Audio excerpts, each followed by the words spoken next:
이제 우리가 그래서 참 어쨌든 계속 우리가 보고 있지만은 그 서양 그 미술이나 이게 종교 미술이죠 사실은 그죠? 계속 뭐 그거는 뭐 너무나 명확한 그죠? 종교적인 그 동기에서 다 비롯된 거다라는 거는 금방 알 수 있겠습니다.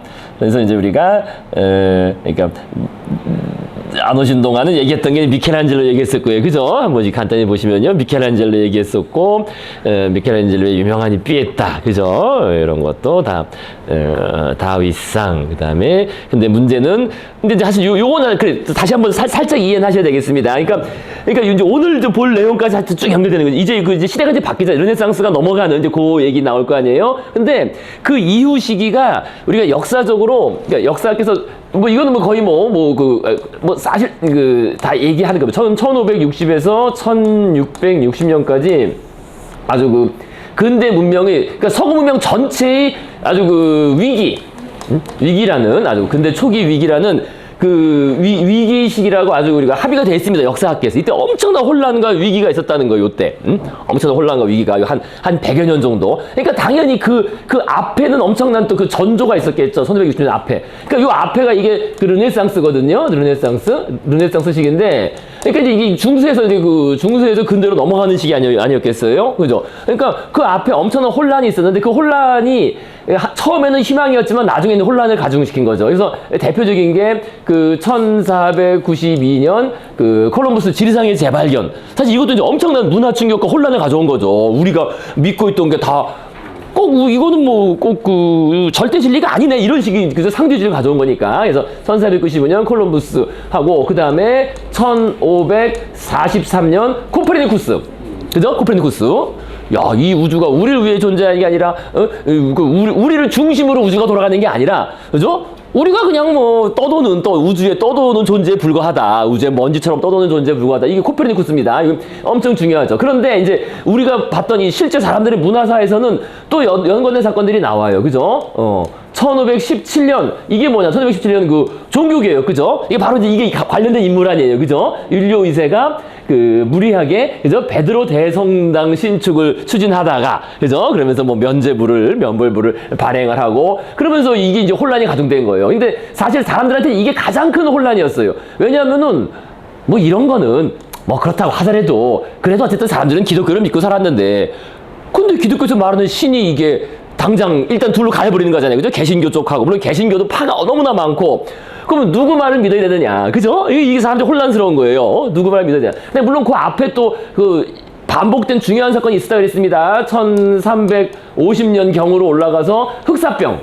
그죠? 그러니까 흑사병이 또 반복돼서 계속 등장하고. 그래서 저희가 봤던 예술가들도 계속 이때도 계속 흑사병으로 죽어요. 계속. 그래서 10년마다 한 번씩 반복되는. 그러니까 이러한 것이 혼란이 가중되면서 그 다음에 물론 사람들한테 가장 충격적인 것은 이제 그때도 말씀드렸지만은 요게 무슨 혼란이냐면은 경제적인 혼란이죠. 다른 거 다 떠나서 경제가 이게 파탄 나면은 사람들이 정신 나가는 겁니다. 그죠? 근데 경제가 왜 혼란스럽냐면은 단순히 새로운 자본주의 문제를 떠나서 요것 때문에 그래요. 1492년 콜럼버스일이 지리상의 대발견 이후에 계속 우리가 이제 지난번에 봤던 것처럼 펠리페 2세, 그죠? 펠리페 2세 같은 경우에, 그죠? 이제 이 펠리페 2세, 그죠? 필리페 2세.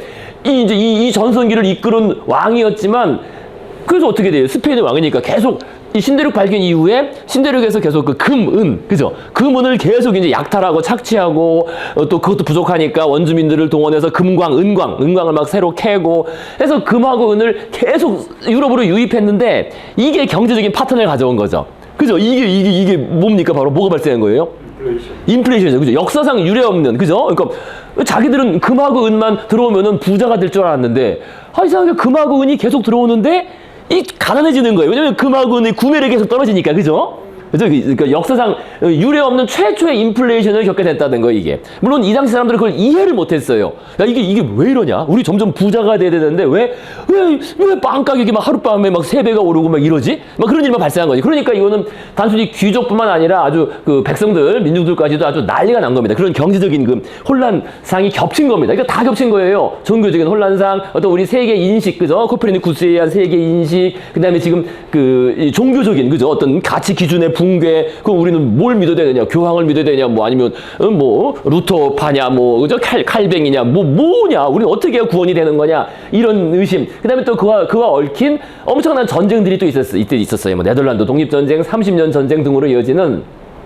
그래서 아주 오늘날 역사학계의 역사책 보면 바로 딱 나옵니다. 이 시기에는 서구가 근대에 이런 새로운 발견과 전환점들이 있었지만 그 이후에 원래 전환기는 위기죠. 혼란한 시기죠. 그죠? 그래서 엄청난 위기가 있었고 지금 이제 저희가 이 시기 예술을 하는 거예요. 이 위기 시기의 예술. 그래서 오늘 볼 작품들에 이런 게 사실 딱 드러나 있어요. 그러니까 이걸 알면 좀 쉽게 이해돼요. 요걸 알면은, 그러니까 이걸 모르는 책들에서는 그냥 단순히 흑사병에 대한 공포, 종교 개혁, 그 정도 얘기하는데 그걸 넘어서 사람들의 그 삶의 베이스 자체가 완전히 뿌리채부터 흔들리거나 그 재정립되는, 다시 의심해봐야 되는 그런 시대가 된 겁니다. 이제 그래서 말 나온 김에 얘기하자면요. 그러니까 이 시대에 나온 사상, 요 시대 한 600년 초 요때 나온 사상가가 그 데카르트예요. 데카르트, 파스칼. 파스칼 얘기 나중에 한번 보죠. 데카르트는 여러분들 많이 아시니까. 그러니까 데카르트가 뭐를 합니까? 데카르트가 사실 방법 소설 이거 아시죠, 우리? 그죠? 모든 걸, 그냥 의심도 아니라 모든 걸 의심하잖아요. 그러면서 데카르트는 이게 그 책에서는 자기가 혼자 독창적으로 뭔가 의심을 했다고 그런 식으로 썼어요. 쓰기는. 근데 그게 아니라 그 시대 정신에, 그 시대 사람들은, 이 시대에 살았던 사람들은 모든 걸 의심했어요. 의심할 수밖에 없는 거죠. 믿을 게 없는 거죠. 세상에. 그죠? 빵 가격 믿을 수 없고, 당장 내일 어떻게 될지 모르고, 그죠? 종교, 이쪽이 맞아, 이거 믿을 수 없는 거고, 뭐든지. 그죠? 그다음에 어떤 윤리 체계나 이런 것도 다른 데 가면 식인종도 있고 다른 문화 사람들이 있는데, 그죠? 그럼 우리께 꼭 맞다고 주장할 수도 없는 거고, 또 지식도 이제까지 믿었던 지식도 과학에 의해서처럼 막 흔들리게 되고, 그래서 모든 거를 믿을 수 없는 시대가 된 것이고, 그거를 그냥 데카르트가 사실 쓴 것뿐이에요. 사실은 이게 데카르트 사상이 독창적인 나왔다고 할 수 있는 게 아닙니다. 그러니까 이 시대의 이제 산물인 거죠. 시대의 산물인 겁니다. 그렇게 보시면 돼요. 파스칼도 마찬가지고요. 그래서 어쨌든 지금 저희가 하고 있는 시대가 이 시대입니다. 그래서 이 시대는 유럽이 엄청난 대위기와 혼란에 빠져있던 시대다라는 겁니다. 그런데 이제 요걸 이제 벗어나면서 이제 1687년 뉴턴의 그 큰 종합이 있고 그죠? 과학이 이제 이런 걸 다 정립이 되고, 또 그다음에 이 정치적인 싸움들도 정리가 되면서 절대왕정이니까 큰 권력들이 나오는 거예요. 지방 군소 정권들이 정리가 되면서 이제 루이 14세 나오고 등등 하면서 이제 절대왕정 시기에 되면 계몽주의 시대로 넘어가는 거죠. 바로 그 다음에 계몽주의로 넘어가면서 이제 이른바 근대화가 시작되는 겁니다. 그러면서 유럽이 이제 발전을 새로운 도약을 하는데요. 어쨌든 그 앞에 이게 상당한 혼란한 시기였던 거예요. 계속. 자, 그래서 지금 이제 저희가 봤던 거는 이제 우리 이 문화사 쪽에서는 어쨌든 그래서 이 종교 개혁이 중요하다. 그죠? 1517년 종교 개혁. 그것 때문에 사람들이 엄청난 혼란을 겪게 됐으니까요. 자, 그 다음에 그래서 종교 개혁 얘기했고, 종교개혁 얘기했고, 또 하나 얘기한 거는, 그래서 이제 이게 종교개혁이 단순히 종교개혁으로 끝난 게 아니라, 오늘날에는 오늘날까지도 카톨릭이 이어지고 있으니까, 우리는 별거 아닌 것 같지만, 사실 요 당시에는 종교개혁 이후에 바로 10년 뒤에, 요거, 그죠? 로마 약탈 말씀드렸습니다. 로마 약탈 요거. 이 10년 뒤에 로마가 완전히 이 제국권에서 점령당하면서, 이 사실상 교황이 없는 상태가 됐어요. 사실상 교황 자체가 유폐돼서 도망가가지고 숨어있는 상태가 됐으니까요. 그래서 로마가 완전 붕괴하고, 그래서 1527년에 이 로마 대약탈, 그러니까 이런 걸 사실 겪은 거죠. 로마 대약탈을 겪으면서 이제 이 예술사적인, 그죠? 문화사적인 또 사람들의 생각 자체가 이제 크게 변하게 되는 겁니다. 그리고 그래서 나오게 된 작품이 최후의 심판이라고 말씀을 드렸고요. 자, 그래서 이제 이후 시기의 얘기들이 이제 진행되겠습니다. 그래서 이제 역사적으로는, 그러니까 우리 미술사적으로는 요 시기에, 그죠? 요 시기에 르네상스 전성기를 맞이하면서 르네상스 이른바 3대장, 그죠? 레오나르도 다빈치, 미켈란젤로, 라파엘로 등이 활동을 하는 전성기였는데, 그 라파엘로가 죽고 대충 또 이런 로마 약탈을 거치면서 교황의 권위, 기존의 카톨릭이 권위가 땅에 떨어지고, 그러면서 이제 새로운 또 이제 흐름이 모색됐다. 당장 이탈리아의 르네상스는 그 중심지가 중심지가 피렌체하고 로마 중심에서 지금 로마가 몰락을 했으니까 그죠? 그 틈을 틈타서 상업적으로 번성했던 이제 베네치아로 넘어가게 됐다라는 얘기 지난번에 우리가 한 겁니다. 베네치아. 그래서 이 라파엘로가 있었지만 라파엘로가 끝나고 그 다음에 바로 그죠? 여기 끝나고 이제 사실 이런 분위기가 좀 나타나 있는 건데 그런 사회적 혼란상이 나름 벌써 이미 종교 개혁이 시작된 거죠. 라파엘로 죽기 전에 그죠? 그래서 그런 혼란성이 사실 반영됐다고 우리가 볼 수 있겠고요. 그 다음 마니에리즘이나 바로 그로 넘어가는 자 그래서 그 베네치아가 그 이제 새로운 주도권을 잡고 르네상스 후기의 그 미술계를 그 이제 주도했다라는 이제 그 얘기를 지난번에 했습니다. 그래서 베네치아는 상당히 현세적이었던 그죠?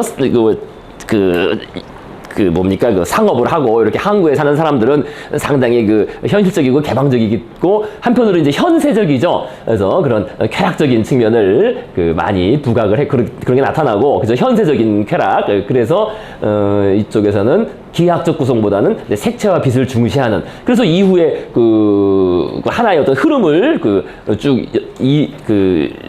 낳는다고 말씀드렸습니다. 여기 베네치아 그죠 베니스 말씀드렸고요. 자 그래서 오늘은 지난번에 어쨌든 그러니까 르네상스 전성기에는 요 로마와 피렌체 중심의 그런 그 예술 이쪽이 전성기였다면 그다음에 베네치아로 넘어갔고 그다음에 오늘 볼 얘기는 이제 여기 그 플랑드르 지역인데요. 그 전에 이제 이 건축에 대한 얘기가 이제 잠깐 나옵니다. 건축에 대한 이야기. 그래서 그거를 보도록 하시겠습니다. 건축. 그래서 어쨌든 한 가지 말씀드렸죠. 베네치아 요때로부터 이 기대어 누운 여성 누드가 그죠? 이 여성 누드가 오늘날에 우리 익숙한데 이게 아주 그죠? 요게 그 전에는 없었고 요때부터 베네치아의 상인들이 이른바 정숙한 여신이 아니라 요염하고 유혹하는 여인상으로 일종의 그 눈요기 화보식으로 만든 거다. 사실은 그래서 아주 많이 제작됐다. 왜냐면 주문이 많았으니까 그죠? 귀족 남성들이 많이 주문했던 겁니다. 그래서 이게 아주 많아요. 이런 작품들이. 그래서 그 뒤에도 계속 하나의 주제가 돼서 오늘날까지 이어지고 있다는 말씀을 드렸고요. 그래서 그 대표적인 화가가 그죠? 티치아노, 그죠? 티치아노의 가장 유명한 그림 성모승천이고. 그래서 어쨌든 그래도 아직도 그 성모에 대한 뭡니까 성모를 그 주제로 많이 요구하는 그런 사람들의 생각이 그랬다는 겁니다. 왜냐면은 그때도 말씀드렸지만 성모가 그래도 그 자애로운 어머니로서 우리를 보살피고 그 현세적인 소망을 들어주는 뭐 그런 그 일종의 그 뭡니까 관세음 보살 같은 의미로 말하면은 사람들이 선호했다는 그런 얘기를 드렸습니다. 자, 그 지난번에 그래서 이제 베네치아의 화가들 얘기를 했고요. 오늘은 이제 98페이지 보시면요. 98페이지입니다. 오늘은 98페이지. 그래서 당장 그 위에 지난번에도 말씀드렸지만은요, 그 티치아노 그림에는 그냥 뭐 별 이유 없이 저렇게 여성 누드, 기대어 누운 여성 누드가 들어가 있어요. 다 이게 눈여기 이렇게 들어가는 거죠. 다 이런 식으로. 자, 그래서 이제 베네치아의 화가들 얘기를 했고, 오늘 98페이지 아래쪽에 이탈리아 르네상스 건축에 대한 이야기를 하시겠습니다. 그래서 뭐 건축 이야기는 뭐 지난번에 계속 나왔었는데요. 그걸 몇 명 인물, 우리가 그래도 그 반복적으로 많이 나오는 인물들이니까요. 잠깐 보시겠습니다. 그래서 이탈리아 르네상스 건축. 그러니까 회화 조각에서 조화로운 균형, 그죠? 균형이 중요한 요소였던 것처럼 건축에서도 고대 로마의 장엄함과 화려함이 부활한다. 그래서 르네상스 시기에 가장 유명한 건축가는 알베르티와 브루넬레스키, 브라만테, 팔라디오이다. 그래서 문필가이자 화가, 조각가, 건축가였던 알베르티는 회화, 조각, 건축의 규범에 관한 글을 썼던 르네상스 시기 중요한 이론가였다. 그래서 그는, 자, 99페이지. 그는 예술의 종교적 목적을 중요하게 생각했고, 뭐 그 당시 사람들은 다, 그죠? 종교적인 예술이었죠. 그래서 뭐 주문이 항상 그런 데서 왔으니까요, 주문이. 그래서 종교적 목적을 중요하게 생각했고, 예술가들에게 기본 교양으로서 역사, 시, 수학과 같은 학문을 공부한 것을 권장했자. 그러니까 요게 이제 다른 부분입니다. 요게. 그러니까 그 전까지의 그 예술가라고 하면은 뭐 사실상 그 실내 인테리어 업자라 그랬잖아요. 그러니까 실내 인테리어 업자라는 게 뭐 딴 게 있습니까? 어릴 때부터 그냥 그 따라하면서 일 배우면서 하는 거죠. 그죠? 근데 이제는 야, 니들 그렇게 손으로 하는, 그죠? 손으로 하는 일만 배워서는 안 되고 이건 좀 알아야 돼, 배워야 돼, 이론적인 걸 배워야 돼. 돼. 사실 이제 그런 얘기가 시작된 겁니다. 이제부터 이게 좀 달라진 거예요. 벌써 요거부터.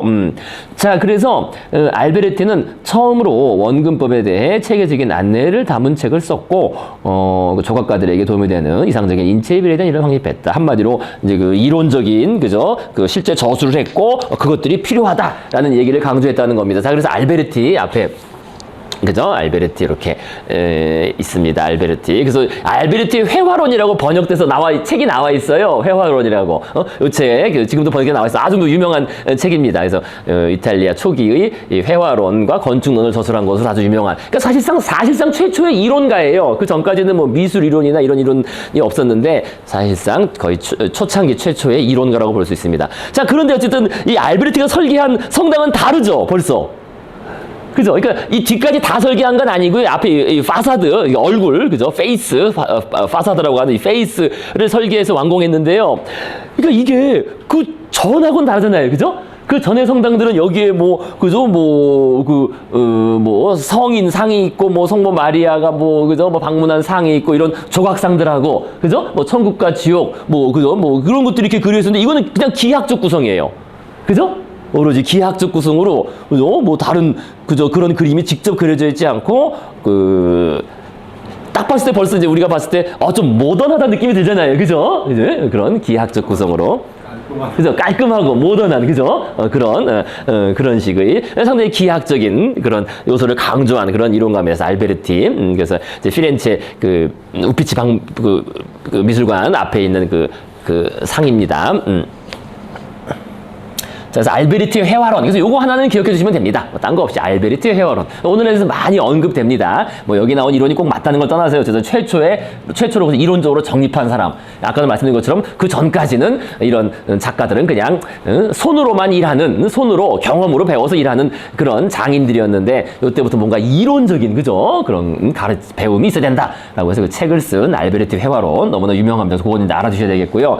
자, 그래서 알베르티가 이제 요 가운데는 요 사람입니다. 실제 그 당시 사람이 그린 거죠. 우리가 앞에서 배웠었는데요. 마서초가 그린 그림을 확대해 보면은 그 끝에 자기 친구들, 동업자들을 같이 그려놨어요. 그림에. 그죠? 그래서 알베르티, 마소리노, 알베르티, 요게 좀 이따 나올 브루넬레스키. 그래서 마서초가 자기 친구들 다 같이 그려놓은 거죠.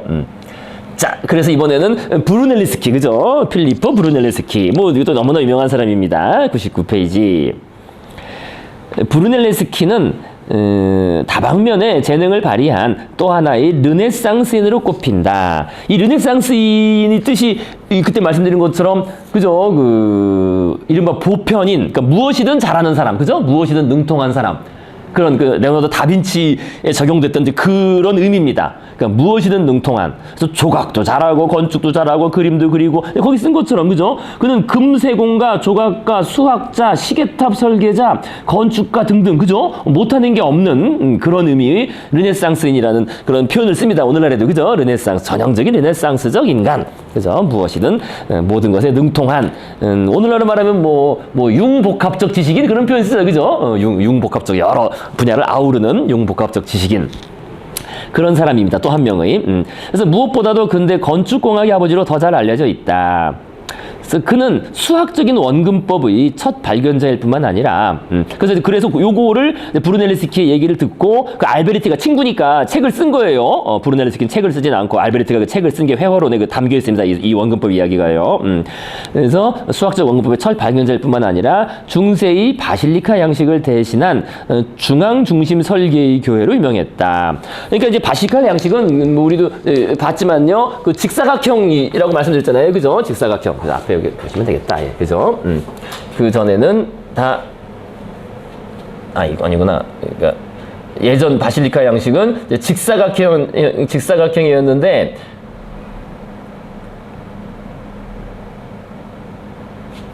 요렇게 직사각형이 아니라 그냥 모든 것이 대칭인, 그죠? 요거 딱 기억해 주시기 바랍니다. 모든 것이 대칭인 이런 건물 형태를 다시 선호했다는 거예요. 그러니까 대칭에 대한 대칭에 대한 기하학적인 선호 때문에 그런 거죠. 기하학적인 대칭에 대한 선호 때문에 그런 거죠. 그죠? 그러니까 그 전에는 그러니까 로마식 바실리카라는 것은 로마식 공회당으로서 우리가 앞에서 봤었습니다. 그죠? 이렇게 그냥 길쭉한 그죠? 이렇게 성당을 설계할 때 이렇게 길쭉하게 설계했는데 여기 아니라 그죠? 이렇게 딱 모든 것이 대칭인 이런 식의 그 대칭인 십자가형 이제 브루넬레스키도 이제 그런 식의 그 관념을 가졌다는 겁니다. 그러면은 십자형이면은 예. 재단이 쫙 한가운데 있는 거예요. 그렇죠. 재단이 한가운데 있는 거죠, 재단이. 예, 그렇죠. 중앙 집중형. 그래서 이제 좀 문제가 돼가지고, 왜 이 베드로 성당도 지을 때, 그죠? 처음에는 십자형으로 설계가 됐는데, 어떻게 됐습니까? 그죠? 그죠? 이것도 좀 이따 지금 나오겠지만, 브라만테 바로 나올 텐데, 브라만테가 요렇게, 그죠? 십자형으로 이걸 지으려고 그랬는데, 중앙 집중형이라고 그럽니다. 지으려고 그랬는데, 야, 안 되겠다. 신자들을 수용할 공간이 필요해. 설계가 변경돼요. 안 되겠고, 좀 앞에 길게 만들어야 되겠다. 신자들을 수용할 공간을. 이런 식으로 변형이 됩니다. 그래서 미켈란젤로를 거쳐가지고, 좀 길어지죠. 길어져가지고, 결국 최종적으로 요렇게, 그죠? 처음에는 요거, 그냥 정사각형, 정십자형으로 만들어졌다가, 좀 이렇게 길게 그죠? 개축이 돼가지고 이렇게 만들어져서 이쪽에 이제 팔을 벌린 듯이 그 순례객들이 이렇게 오면 순례객들을 맞는 이런 식의 모양으로 오늘날 모양으로 갖추게 된 겁니다. 좀 길어진 거죠, 이렇게 그죠? 그래서 어쨌든 요 정사각형 그죠? 정사각형 그 모든 면에서의 대칭인 구도를 추구했다는 겁니다. 이 브루넬레스키라든지 그 당시 르네상스 건축가들이요, 르네상스 건축가들이. 자, 그래서요, 계속 보시면요, 거기. 그래서 중앙중심 설계의 교회라는 겁니다. 중앙중심 설계의 교회를 명했다. 그래서 그가 설계하고 건설을 지휘한 피렌체 대성당의 돔, 그죠? 아래쪽에 그림이 있죠, 그죠? 피렌체 대성당의 돔은 세계 7대 불가사에 이어 8번째 기적으로 불리기도 했다. 이게 이제 그럴 만한 게 그 당시 사람 입장에서는요, 이거를 이렇게 지어놓고 이 돔을 올리지 못했어요. 아무도 이걸 돔을 올리지 못한 거예요, 이거를 그냥 뻥 뚫려 있었던 거죠. 야, 이걸 돔을 해야 되는데, 그래서 그거를 이제 브루넬레스키가 요거를 돔을 올렸다는 겁니다. 그 얘기 좀 이따 잠깐 다시 하도록 하시고요. 그래서 계속, 마저 읽으시면은요, 마저 읽고 보시겠습니다. 그래서 그는, 그러니까 이중돔이 서로를 받쳐주도록 했습니다. 그러니까 이런 식의 이제 돔을 이중으로 설계하면서 받쳐서 이렇게 쌓도록 했다는 겁니다. 그래서 꼭대기에는 채광창을 만들어 전체를 지통하도록 설계했다. 그래서 아주 커다란 피렌체의 성당의 돔을 만들었다는 겁니다. 그다음에 그 파치의 배당에서는 그는 건물의 외관에 고전적인 모티브를 사용하고 있는데 그의 디자인은 로마적인 형태의 부활이며 동시에 비례와 균형을 중요시하는 르네상스 스틱의 특징을 반영하고 있다. 그래서 지금 이제 간단히 사진 보시면서 말씀드리겠습니다. 자, 그래서 어쨌든 브루넬레스키가 제일 유명한 거는 아까도 나왔던 것처럼 이제 원근법의 창시자입니다. 그죠? 원근법을 발견한 것으로 오늘날 믿어지고 있고, 요걸 책으로 쓴 게 자기 친구 알베르티고요. 그래서 여기 한번 나왔었죠, 요거 그죠? 그래서 브루넬레스키는 근데 원근법을 어떻게 발명했느냐? 어떻게 발견했느냐? 그냥 한 게 아니라 저 거울을 보고, 그죠? 이렇게 거울을 보고 구멍을 뚫어가지고 거울에 비친 이 모습을, 그러니까 거울에 있는 거를 그대로 그리면은 그죠? 비례와 대칭이 비례적으로 그대로 원근법적으로 그려질 수 있을 거 아니겠어요? 그래서 거울을 이용해서 선원근법을 창안했다는 겁니다. 자, 그러면 이제 거울은 그러면은 어디서 나왔느냐? 당연히 이탈리아에서 나왔죠, 거울이. 자, 그래서 원근법에 대한 이야기 간단히 정리하고 가시겠습니다. 그래서 원근법은 그러니까 퍼스펙티브, 그죠? 이 PR이 영어로는 through, 그죠? 뭐 통과하다, 그죠? 통과해서 스펙트, 본다. 그래서 통과해서 본다, 그런 뜻입니다. 그래서 원근법, 영어로 퍼스펙티브라 그래요. 그래서 우리가 이제 투과해 보다라는 뜻인데, 원근법은 이제 크게 두 가지가 있습니다. 그러니까 선원근법하고 우리가 보통 원근법 그러면 이것만 떠올리는데요. 사실은 그게 아니라요. 원근법은 정확하게 말하면은 선원근법과 공기원근법 또는 뭐 대기원근법, 이렇게 두 가지가 있습니다. 자, 그래서 우리한테 익숙한 게 이제 선원근법이죠. 그래서 이거를 번역할 때 번역을 어떤 사람들은 투시원근법으로 하기도 해요. 투시원근법 또는 선원근법 또는 뭐 그냥 원근법, 한마디로 리니어, 라인, 그죠? 라인, 어떤 선, 그죠? 선이라는 게 결국 기하학적 선인 거죠, 이거, 그죠? 뭐 어렵지 않죠, 그죠? 요게. 그래서 원근법은 요 선원근법, 요걸 우리가 많이 얘기하는데요. 지금 말씀드린 것처럼, 좀 전에 말씀드린 것처럼 베네치아에서 개발된 투명한 유리 거울은 서구 근대 회화를 지배한 선원근법을 탄생시켰다. 그래서 이후 선원근법이 한 500년 동안 쫙 지배하잖아요. 그 이후에 나중에 이제 19세기 후반에 그 현대 회화가 나오기 전까지는 그죠? 요게 이제 그 원근법이 지배를 합니다. 모든 화면 구성은 기본적으로 이 원근법을 지켜야 한다는 거죠. 그죠? 이 원칙을 지켜야 한다. 그래서 이에 따른 화면은 철저히 기하학적으로 구성되겠습니다. 뭐 어렵지 않죠. 이렇게 그죠? 저기 이제 지평선이 있고 그죠? 지평선이 있고 그 소실점 그죠? 베니싱 사라지는 점 그죠? 다 그 소실점을 중심으로 이렇게 쫙 모든 것이 기하학적으로 구성되는. 자, 그래서 이 유리 거울도 그냥 나온 게 아니라 그랬습니다. 그죠? 예전에는 유리 거울이 없었고요. 요게 이제 14, 5세기 경에 베네치아 앞바다에 있는 무라노 섬, 유리의 섬, 이것도 언젠가 한번 말씀드렸는데요. 지금도 이제 이 유리의 섬이 있습니다. 그 섬에는 그 유리 만드는 사람들만 모여 있어요. 이제 왜 섬이냐면은 그때도 말씀드렸지만 이거 유리는 뜨거운 걸 그죠? 그 불을 떼가지고 끓여야 되는데 옛날에는 이 도시에서 했다가는 불이 나면 어떻게 돼? 불이 나면 도시가 다 타버리니까, 그죠? 그래서 그 사람, 유리 만드는 사람들은 섬에다가 따로 이렇게 격리해가지고, 거기서 불 나도 그냥 그 섬만 타버리고 마는 거니까요, 그죠? 그런 식으로 해서 그 유리의 섬, 지금도 아주 관광지로 유명합니다, 유리의 섬. 사실, 그래서 이 유리의 섬에서 많은 것들이 시작됐죠.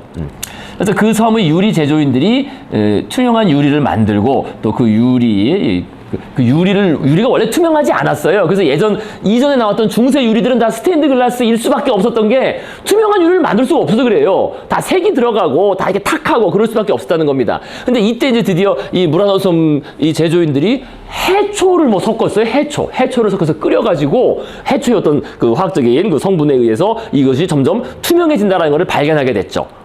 그래서 크리스탈이라는 아주 투명한 유리를 발명이 된 겁니다. 요때. 그 전에는 투명하지 않았어요. 유리라는 게 그렇게. 그리고 이제 그 투명한 유리에다가 뒷면에다가 주석과 수은의 혼합물을 유리 뒷면에 발라서 오늘날 우리가 보는 투명한 유리 거울을 이제 발명하게 된 겁니다. 이제 엄청난 중요한 사건이에요, 사실. 유명 유리 거울이라는 게 아주 중요한 사건이죠, 유리 거울. 그래서 이제 이것이 발명된 이후에 17, 18세기에 이제 전 유럽으로 퍼지면서 사람들은 오늘날 우리들이 스마트폰을 손에 놓지 않는 것처럼 그 당시 사람들은 손거울을 손에서 놓지 않았어요. 항상 거울 들고 다니면서 왔던 거죠. 심지어 프랑스 대혁명 때 왜 그 감옥에 귀족들이 감옥에 투옥됐잖아요. 개인 물품은 딱 2가지만 갖고 들어갈 수 있다. 여성들은 다 무조건 거울. 거울하고 손수건. 무조건 거울. 감옥인데 왜 거울? 근데 어쨌든 다 거울을 택했다는 겁니다. 오늘날 그 스마트폰과 같은 그런 식의 사람들이 그 나오자마자 다 거기에 빠져들었던 거지. 나르시스처럼, 그죠? 거울을 보면서. 투명한 유리 거울이라는 게 아주 엄청난 거예요, 그래서. 사실은. 자아의식이. 그죠. 그죠. 자아의식도 그렇고 또 자기를 꾸미는 거. 왜냐면 투명하고 이게 뭐 눈썹 하나 삐뚤어지게 다 보이잖아요. 뭐 이런 거. 그죠? 엄청난 거죠. 사실 그게. 그 영향이. 자, 그래서 어쨌든 이 투명한 유리 거울은 그 이후에 그렇게 큰 역사적인, 역사적으로도 큰 영향을 미치는데요. 또 우리 여러 가지 그죠? 일상생활에. 근데 어쨌든 이 예술사에서도 유리 거울 때문에 사실은 이 원근법이 나올 수 있었다는 겁니다. 그죠? 유리 거울이 비치면 이게 그대로 이렇게, 그죠? 기하학적 구성으로 되니까요. 그래서 지금 봤던 것처럼 브루넬레스키는 거울을 이용해서 선응근법을 이제 창시하게 된 겁니다. 자, 그래서요, 그래서 결국 이제 여기서 나온 얘기입니다. 그래서 그 거울의 발명이 거기서 끝나지가 않아요, 거울이. 당장 이 큰 2가지 기술적인 걸 나오죠. 그래서 여기 지금, 그죠? 알브레히트 뒤러, 오늘 뭐 할지 안 할지 아마 못할 것 같은데 어쨌든 다음 시간 나오게 될 이 뒤러라는 그 독일 화가, 이 사람도 유명하죠, 뒤러. 그죠? 유명한데요. 이 뒤러가 남긴 뭐 그림이라기보다는 그런 이런 작업도입니다. 이렇게 작업을 해야 된다, 그림을 그릴 때. 이게 뭐냐면은 이쪽에 아까 나왔던 그 주제, 그죠? 기대어 누운 여성 누드가 있고, 그럼 이것을 어떻게 실물처럼 표현할 거냐? 라고 했을 때 원근법적인 구성이 기본이라고 이제 이걸 가르쳐 주는 거예요. 그죠? 그래서 여기 이 제도사 그림을 그리는 사람이 이거를 그려야 되는데, 근데 그냥 보고 그리면은 이게 원근법적인 이게 잘 안 되잖아요. 그죠? 뭐가 좀 작고 뭐 굵고 얇고 이렇게 나오니까, 그럼 이것을 기하학적으로 화면을 재구성해야 된다. 화면 자체를 재구성한다, 기하학적으로. 그래서 어떻게 해? 여기다가 이 격자를 놓은 겁니다. 격자. 그죠? 격자를 놓고, 이렇게, 그죠? 격자를 놔둬놓고, 그걸 그대로 옮겨놓고서, 그죠? 그 틀에서 보이는 것만큼만, 그죠? 이렇게 그리고. 그래서 이거는 사실, 제가 어릴 때는 미술 시간에 그렇게 한 적이 있는데, 하셨는지 모르겠습니다. 그죠? 예전에 왜 우리가, 무슨 아그리파 초상화 같은 거 그릴 때, 화면을 어떻게 그려요? 이렇게 딱 이게 그죠? 이렇게 해서 한 손 딱 해가지고 이렇게 딱 비례를 해. 2분의 1, 3분의 1. 그럼 화면을 딱 셋으로 나눠놓고 그죠? 이렇게 딱 나눠놓고 또 요거를 또 뭐 이렇게 나누고 그죠? 그래서 여기 이렇게 그리고 여기 뭐 이렇게 그리고 뭐 이런 식 무슨 말씀인지 아시겠죠? 이렇게 해가지고 요거죠? 즉 화면 즉 내가 그릴 화면 자체를 디지털적으로 그러니까 디지털적입니다. 지금 디지털이에요, 디지털. 여기 중요한 개념이에요, 그죠? 디지털적으로 분할한 다음에 그 부분 완성하는 거죠, 그죠? 그죠? 부분 이렇게 완성해가는 그죠? 그래서 어떤 사람의 얼굴을 만드는 여기 사실 이 방식인 거예요, 그죠?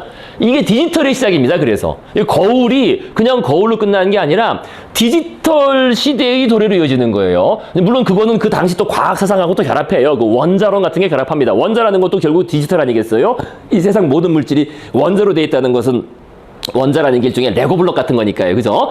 다 레고 블록들이 이렇게 조립된 일종의 그 분절적인, 불연속적인 그런 구성물이다. 디지털적인 구성입니다. 자, 그래서 이게 일단 이렇게 과학하고 예술하고 같이 가는 겁니다. 그 디지털화라는 게. 그러니까 요게 딱 보시면요. 이렇게 이 원근법을 적용한다는 것은, 그죠? 수학적 투시법을 통해서 여기 똑같은 그런, 요걸 어떻게 그릴 거냐. 이렇게 기하학적인 투시를 통해서 그린다는 건데요. 그러니까 요거죠. 격자. 그죠? 격자를 통해서. 즉, 다시 말해서, 이제 결론적으로 말씀드리면은, 선원근법을 통해서 2차원 평면을 통해 3차원 공간을 그대로 재현하려는 미술가들의 꿈이었죠, 사실은. 그죠? 야, 저게 3차원인데 3차원인 것처럼 평면에 나타낼 수 없을까? 그죠? 요것을 이제 이런 시도, 그죠? 격자를 이용하기도 하고, 선원근법적인, 그죠? 비례적, 기하학적 구성을 하기도 하고, 그렇게 해서 이제 미술가들이 끊임없이 시도를 했고, 그게 일종의 꿈이었습니다. 그죠? 즉, 2차원을 보고도 진짜와 똑같이 느끼는, 그죠? 야, 이거 입체감을 그대로 느낄 수 있는, 느끼도록 하는 그게 꿈이었는데 그 꿈이 기술적으로 결국 실현되죠. 그죠? 그게 사진술의 발명으로 이어지는 겁니다. 결국 이 선원근법에 그러니까 선원근법에 담겨 있는 그 이념이라는 게 이념 그 꿈이라는 게 결국 19세기 그러니까 1830년대쯤에 결국 사진술로 그죠? 사진으로 요거를 그대로 옮겨서 그리는 옮겨서 인화하는 그런 사진술의 발명으로 이어졌고요. 그다음에 지금 보신 것처럼 그것이 또 이렇게 디지털적인 분할을 통해서 20세기의 디지털 시대의 도래로 이어진다는 것. 이렇게 이제 크게 보시면 되겠습니다. 그러니까 선원근법이 단순히 선원근법 어떤 그림으로만 끝난 게 아니라 우리가 세상을 보는 또 세상을 다시 또 우리가 재구성하고 만들어가는 그런 우리 삶에 아주 중요한 다른 분야에까지 큰 영향을 미치는 그런 계기가 됐다는 겁니다. 그래서 원근법이 중요해요. 원근법이 단순히 회화에만 끝나는 게 아니라 그 의미 자체가요. 자, 그래서 그것은 이제 선원근법. 아시겠죠? 자, 선원근법에 대한 이야기를 했습니다. 자, 그래서 우리가 원근법이 이제 첫 번째는 이제 이런 선원근법, 우리가 가장 일반적인 원근법이라고 할 때 떠올리는 요게 하나가 있고요. 선원근법. 자, 그 다음에, 하지만 이제 화가들은 아까도 말씀드린 것처럼 화가들은 그냥 그런 거 이론적인 건 모르고 그냥 경험적으로 그냥 그려왔을 거 아니에요. 그래서 나온 게 이 대기 원근법이라고 하는 겁니다. 이것도 원근법은 원근법이에요. 그죠? 먼 거와 가까운 거를 표현하는 것 자체에 차이를 둬서 그죠? 원근을 드러낸다.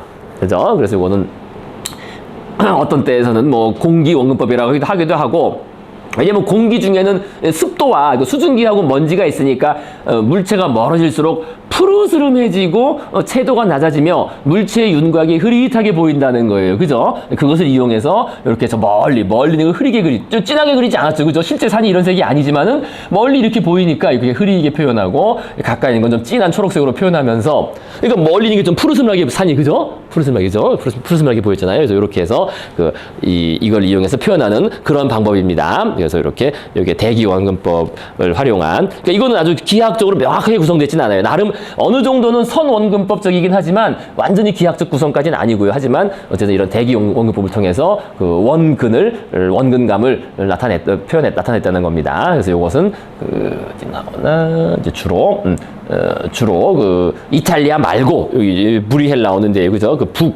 북유럽의 그런 화가들이 이제 많이 활용한 그런 방법이라는 겁니다. 그래서 원근법은 이제 크게 이제 두 가지를 볼 수 있겠습니다. 그래서 선원근법하고 대기 원근법. 우리 미술사에 나오는 원근법은요. 물론 동양에서는 이거 말고 심원법 이런 얘기를 해요. 사실 잘 몰라요. 저도 그냥 심원법이라고 해서 우리 중학교, 고등학교 때 미술 시간에 책에 나오긴 합니다. 위에서 하늘에서 본 것처럼 해서 저 멀리 이렇게 세 가지로 이렇게 표현하는 그래서 나름 원근감을 표현하는 그런 방법이 있었습니다만은요. 이런 거랑은 좀 다르죠.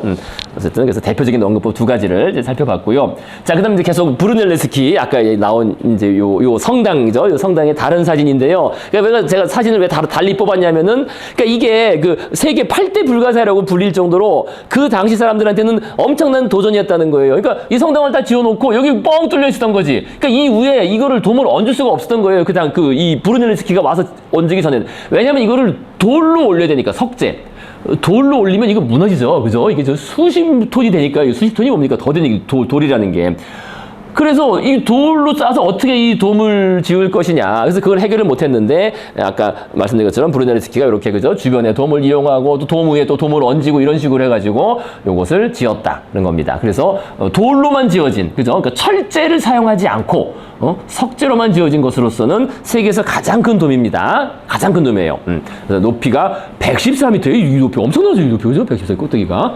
114.5m고 외부 직경 54 요게 그죠? 그다음에 내부 직경은 이제 두께가 있으니까 45.5m. 그래서 아까 우리 봤던 그 바티칸 대성당을 지을 때 제가 미켈란젤로가 그 중간에 또 그걸 맡았잖아요. 그죠? 미켈란젤로 중간에 맡아가지고 그 돔을 지어야 되는데 야, 돔을 어떻게 짓냐 해서 여기 와서 여러 번 와가지고 이거를 봤다는 거예요. 요거를 보고 요거를 그대로 모방해서 바티칸에 돔을 지었는데 이거 이상 크기는 못 만들었어요. 미켈란젤로. 그래서 이거보다 작아요. 그 바티칸 그 대성당의 돔도 요거보다 조금 작습니다.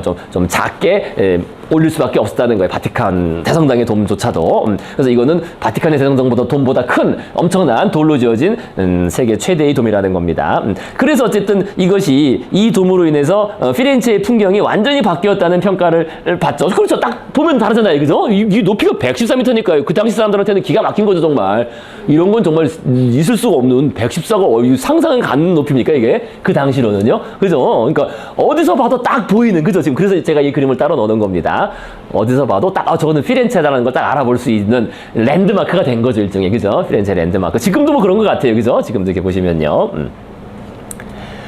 자, 그 다음에 또 이제 아까 나왔던 브루넬레스키 그 끝부분에 그게 나왔죠. 끝부분에 그 파치 예배당이라고 잠깐 나왔잖아요. 파치 예배당. 요게 이제 파치 예배당입니다. 그러니까 파치는 파치 가문이에요. 가문. 피렌체의 파치 가문, 아주 큰 가문이었겠죠. 그 가문의 전용 예배당입니다. 자신들의 전용 예배당이 있을 정도니까 엄청난 가문인데요. 그 가문의 예배당을 완전히 다 만든 건 아니고 일종의 그 리모델링 한 겁니다. 리모델링 해가지고 브루넬레스키한테 리모델링을 맡겨서 이제 브루넬레스키가 요거를 요런 식으로 다시 구성을 해서 만들었습니다. 딱 봐도 아치가 벌써 로마식이죠. 그죠? 로마식. 그래서 거기 나온 설명 그대로예요. 거기 아까 읽었던 설명 있잖아요. 그죠? 로마적인 형태 부활, 비례와 균형을 중요시하는 르네상스의 시기 특징, 그죠? 이런 식으로 로마식 아치, 그죠? 로마식 아치, 이른바 로마네스크 형식처럼 보이면서 그 다음에 이 기둥도 나름 살렸어요. 그리스식 기둥. 그런데 로마식 아치가 눈에 띄면 이 원주 기둥은 근데 벽에 넣어버렸죠, 그죠? 이런 식으로 또 세련되게 그래서 툭 튀어나온 식으로 한 게 아니라 그리스 신전은 다 기둥이 튀어나와 있잖아요. 근데 그렇지 않고 그거를 집어넣고 거기다 벽을 만들어 버리는. 그래서 이렇게 끝에 살짝 코린트식 그런 문양만 남기고 말이에요, 그죠? 이런 식으로 또 돔도 이렇게 올리고 똑같이 이런 식으로 아주 깔끔한, 참 깔끔하고 세련됐죠, 그죠? 세련된 그런 디자인을 했다는 겁니다. 여기 파치가의 전용 예배당입니다. 브루넬레스키 지금 이제 봤습니다, 저희가. 그래서 브루넬레스키 어쨌든 꼭 기억해야 될 유명한 사람입니다. 원근법과 연관해서요. 자, 그 다음에 1502년 이제 브라만테가 나오는데 브라만테도 이제 유명하죠. 브라만테가 제일 유명한 것은 바로 그 성 베드로 대성당을 최초로 설계한 사람입니다. 종교 개혁을 시발점이 됐던 그 문제가 되는 그 성당, 지금 있는 저 성당이요, 그죠? 바티칸 대성당을 처음으로 설계한 사람으로서 제일 유명하죠, 브라만테는. 그래서 브라만테는 성 베드로가 순교한 장소에 템피에토라는 그 작은 교회당 왼쪽에 있죠, 그죠? 템피에토, 그죠? 있고 성 베드로가 순교한 그 자리라고 합니다. 그 자리에 요 조그마한 교회당을 세웠는데 여기 벌써 기둥이 그리스 신전식이잖아요, 벌써, 그죠? 그리스 신전식이고 거기다가 이렇게 돔을 올린 거죠, 그죠? 그래서 요거를 세웠고 요거를 보고서 이제 그 교황이 이제 새로운 대성당 설계안을 공모를 받아가지고 브라만테 네가 해라 해서 여기 줬다는 겁니다. 그래서 비록 규모가 작긴 하지만 이 건물은 중앙 중심 설계 교회의 완벽한 이거 결국 중앙 중심이에요. 그죠? 어디에서 봐도 대칭인. 그래서 이것은 질서와 단순함, 조화로운 비례를 중시하는 르네상스 이상을 잘 반영하고 있다. 기하학적인 질서죠. 기하학적인 질서. 그래서 여기 쓴 것처럼 그 브라만테는 르네상스 초기의 건축가로 다빈치 젊은 시절에 많은 도움을 주었다고 합니다. 다빈치가 젊을 때 많이 가르쳐주고 경제적인 도움도 주고요. 그래서 다빈치가 성장할 수 있도록 그렇게 많이 도움을 줬다 그러고요. 베드로 대성당, 그죠? 지금 바티칸 대성당을 최초로 설계한 사람으로 유명합니다. 그래서 초기 계획은 아까 이렇게 말씀드린 것처럼 이렇게 그냥 그 모든 곳에서 대칭인 정사각형 십자가의 성당으로 이렇게 설계를 했습니다. 뭐 돔도 설계를 했고요. 물론 이것은 이제 1506년에 그래서 처음 시작했는데요. 그리고 1517년에 종교개혁이 일어나는 거죠. 대충 10년 뒤에, 그죠? 자, 그래서 물론 요대로 되진 않았습니다. 브라만테. 자, 그래서 브라만테는 그거 하나 기억하시면 되겠고요. 성 베드로 대성당의 최초 설계자다라는 거 기억하시면 되겠고. 자, 그 다음에 또 이후 우리가 많이 볼 수 있는 건축 양식이 요 팔라디오 양식입니다. 팔라디오. 그래서 보시겠습니다. 작은 주택과 궁전 설계로 유명한 팔라디오는 그의 건축 이론서적인 건축에 대한 네 권의 책들로 후세에 큰 영향을 끼친 건축가이다. 그래서 토머스 제퍼슨, 우리 미국 독립의 여러 인물 중에 한 명이죠. 토머스 제퍼슨과 크리스토퍼 랜과 같은 근대 신고전주의 건축가들이나 런던의 세인트 폴 성당을 지은 건축가들은 팔라디오의 책을 지침서로 사용했다. 그가 설계한 빌라 로톤다를 보면 이오니아식 열주, 이오니아가 이제 이게 그리스죠. 그리스식 기둥입니다. 그죠? 열주라는 게 쭉 열을 쓴 그 기둥. 이오니아식 열주로 장식된 현관, 판테온과 같은 평평한 돔, 저 위쪽에 돔 있죠. 왼쪽에 그림 있잖아요. 그죠? 그다음에 중앙에 원형호를 둘러싼 대칭적인 방들에 배치해서 그리스 로마적인 건축 구조가 도입된 것을 알 수 있다. 그래서 왼쪽에 그 팔라디오의 그 빌라 로톤다라고 이렇게 딱 그림이 나와 있습니다. 근데 이렇게 볼 때랑요, 이렇게 볼 때랑 다르죠. 이렇게 보는 게 훨씬 이쁘죠. 그죠? 똑같은 건물이에요. 그죠? 똑같은 건물입니다. 이게 빌라 로톤다. 그죠? 그러니까 이것도 딱 보시면 아시겠지만 정사각형, 그죠? 정사각형 십자가형 구조입니다. 모든 쪽에서 봐도 대칭인 그런 식의 건축, 요거를. 그러니까 참 대단해요. 나름 이 사람들이 베네치아의 건축가인데 아까 말한 건축 사설을 통해 팔라디오 양식이라는 그러니까 자신의 이름이 붙은 양식을 하나를 이름이 붙여질 정도의 양식을 정립한 겁니다. 그죠? 그러니까 이게 뭐 간단해요, 사실은. 일반 주택이나 세속적 건물이 정면에다가 그리스 신전의 양식. 이거 그리스 신전처럼, 그죠? 요 모양이 그리스 신전 모양 아니에요. 그죠? 그죠? 그리고 또 파르테논 신전 이렇게 앞에 이렇게 생겼잖아요. 그죠? 이렇게, 그죠? 요게 그죠? 요렇게, 그죠? 이 삼각형, 요거에다가 밑에 기둥이 짝 있는, 요거를 요렇게 도입한, 요렇게 다 있는 거, 요렇게, 그죠? 요런 식으로 다, 그렇게 도입한 요 신전 양식을 사용해서 정립해서 후대에 큰 영향을 주었다는 겁니다. 그래서 뭐, 지난번에 우리 봤던 것처럼, 예전에 봤었죠. 뭐, 우리나라에 있는 뭡니까? 그 덕수궁 석조전이라든지 뭐, 다, 그죠? 뭐, 경희대 건물 이런 거 다 이런 식으로 앞에, 그죠? 앞부분에. 이게 다 팔라디오 양식인 거예요, 그게. 응? 경희대 건물도 그렇고, 고려대는 이게 없죠. 기둥은 없죠, 고려대는. 기둥이 있나요? 헷갈리죠. 고려대는 없는 것 같아. 기둥은 없는 것 같은데 고려대 건물은? 그죠? 여기 기둥은 없죠. 그죠? 기둥은 없고. 그래서 경희대는 게 있는데, 그죠? 자, 그래서 이런 식으로. 그래서 특히 이 팔라디오 양식의 건물은 영국과 미국에서 많이 지어집니다. 특히 신고전주의, 이제 18세기 후반, 19세기 초반에 신고전주의가 유행하면서 신고전주의라는 게 고전을 그대로 따라 한다는 겁니다. 그리스 로마의 고전을 그대로 따라서 짓는다. 그래서 이렇게 딱 봤을 때 아주 나름 이쁜데, 그러니까 이렇게 영국에서는 그대로 가져다가, 그죠? 입구에다가 그리스 신전처럼, 그러니까 입구만 그 위에다 돔을 얹고, 로마식 돔을 얹고, 그죠? 이런 식으로, 이 형식. 또 마찬가지로 토머스 제퍼슨이 직접 설계한, 그죠? 몬티첼로라는 그런 건물입니다. 앞에 이렇게 그리스 신전 입구처럼 해놓고 위에다 돔을 또 이렇게 얹고, 이런 식의 건물들. 그래서 우리가 바람과 함께 사라지다 이런 영화 보면은요, 남부, 그죠? 이 건물이 이렇게 건축이 이렇게 돼 있죠. 그죠? 거기 그죠? 파티하고 이런 건물이, 그죠? 앞에 현관에는 그리스 신전처럼 돼 있고. 근데 기억나시죠? 그게 이제 미국 부자들이 그냥 이렇게 지은 거예요, 그냥. 그죠? 이렇게 다. 바람과 함께 사라지다 영화, 그렇게 떠올리시면 되겠습니다. 딱 이렇게 돼 있는 겁니다. 자, 그래서 이것이 적용된 또 유명한 건물이, 이게 영국, 영국의 세인트 폴 대성당입니다. 저는 뭐 런던을 안 가봐서 모르겠는데요.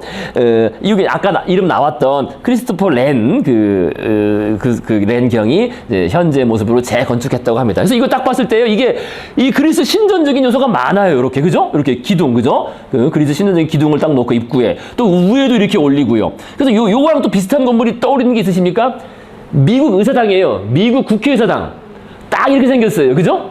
뭐 신전처럼 기둥이 쫙 있고 뭐 2층에도 막 기둥이 있고 미국 국회의사당이 이렇습니다. 또 막 위에 맨 위에 돔이 있고 그죠? 그게 다 그 신고전주의 요 팔라디오 양식을 받아들여서 그 지은 겁니다. 미국 국회의사당도요 다. 그렇잖아요. 미국 국회의사당과 비슷하죠. 이게 벌써 생김새가 그죠? 어쨌든 요거는 런던에 있는 그 사진. 그죠? 미국 국회의사 그죠? 엄마랑 저 세인트 폴 대성. 아, 거기 갔다 오신 거예요? 예, 예. 예.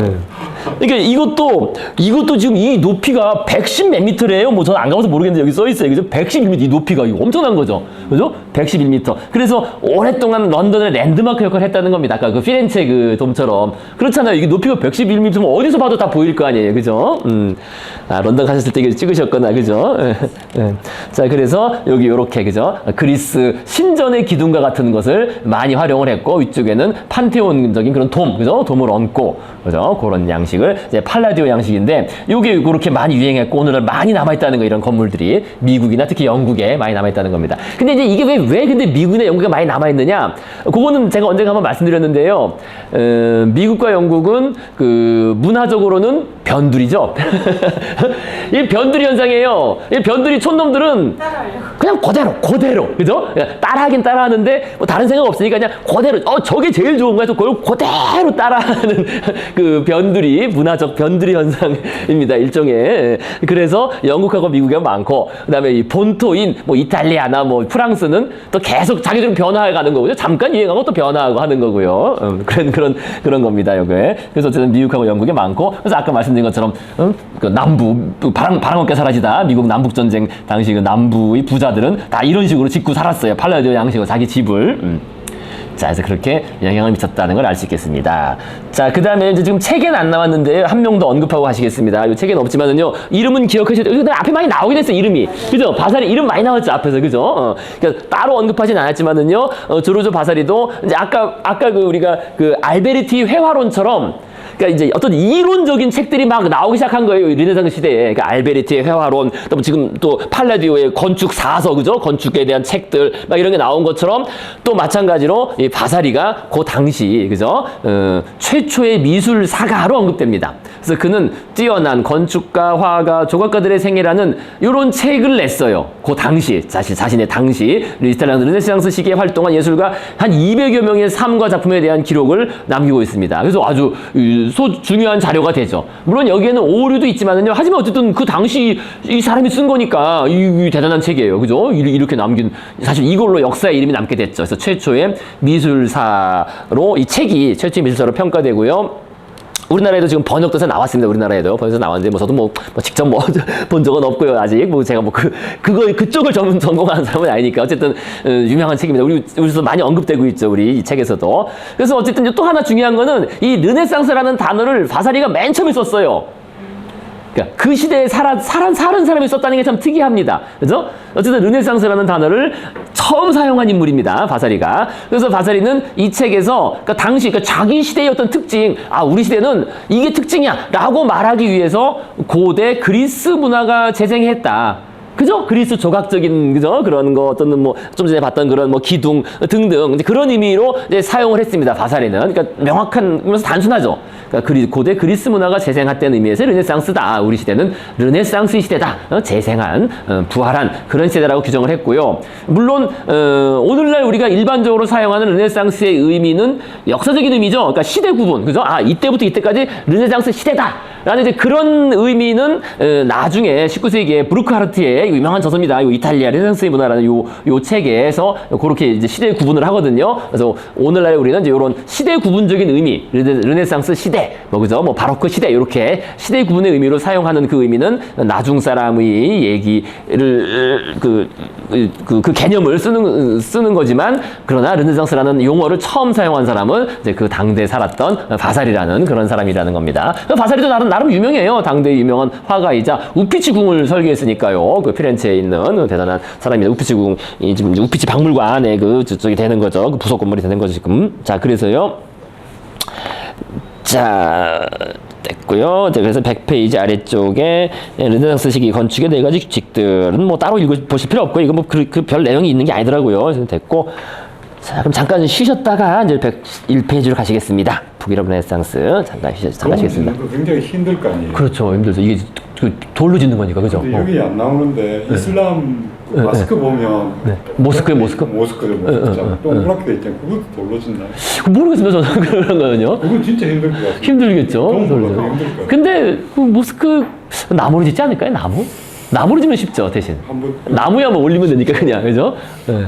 사진으로 봤을 때 돌처럼 보이던데. 돌처럼 그 진짜 쉽. 소피아 성당은 돌이죠. 소피아 성당은 돌 여기는 이슬람이나 이런 건 없죠. 예, 예. 근데 예. 그 돌로 해야 된다는 뭐가 있어요? 뭐 없죠. 그냥 없죠. 우리- 없죠. 좋잖아요. 오래 가고. 예, 예. 오래 가고. 돌도 안. 그 전에 이제 목재로 다 천정을 목재로 지었는데 이제 도물 지으면서 그다음에 그때도 한번 말씀드린 것처럼 공룡 그것 때문에 이게 도움을 드리는 그죠. 그 아치를 돌리면 회전시키면 돔이 나오니까요. 그죠? 그래서 이제 그 돔이 처음 생긴 건데 아치를 이렇게 회전시키면 돔이 되니까요. 그래서 나왔는데 뭐 그게 멋있어. 그다음에 그게 있잖아요. 그 공간에서 공간감을 최대로 올릴 수 있는 거죠. 이렇게 트여보고 높게 보일 수 있는 게 돔 형식이죠, 사실은. 그래서 그 공간에서 또 이제 예. 이 하늘 그런 것도 있고, 그죠? 물리기도 잘 하겠어요. 그 다음에 또 돌로 지은 건 그때 말씀드렸지만 그 음향 효과. 그죠? 음향 효과. 그죠? 음향 효과가 중요하다 그랬죠. 그래서 목재 같은 보다는 목재는 흡수하고 떨리는데 이 돌은 아주 그 선명한 그래서 음향 효과가 중요했다는 겁니다. 그죠? 그래서 그때 왜 천국의 소리를 고딕성당 말씀드릴 때 말씀 나왔었습니다. 그죠? 그렇게 돌을 고집한 이유가 여러 가지가 있는데 그렇다고 말씀드렸습니다. 잠깐 쉬셨다가 하시겠습니다.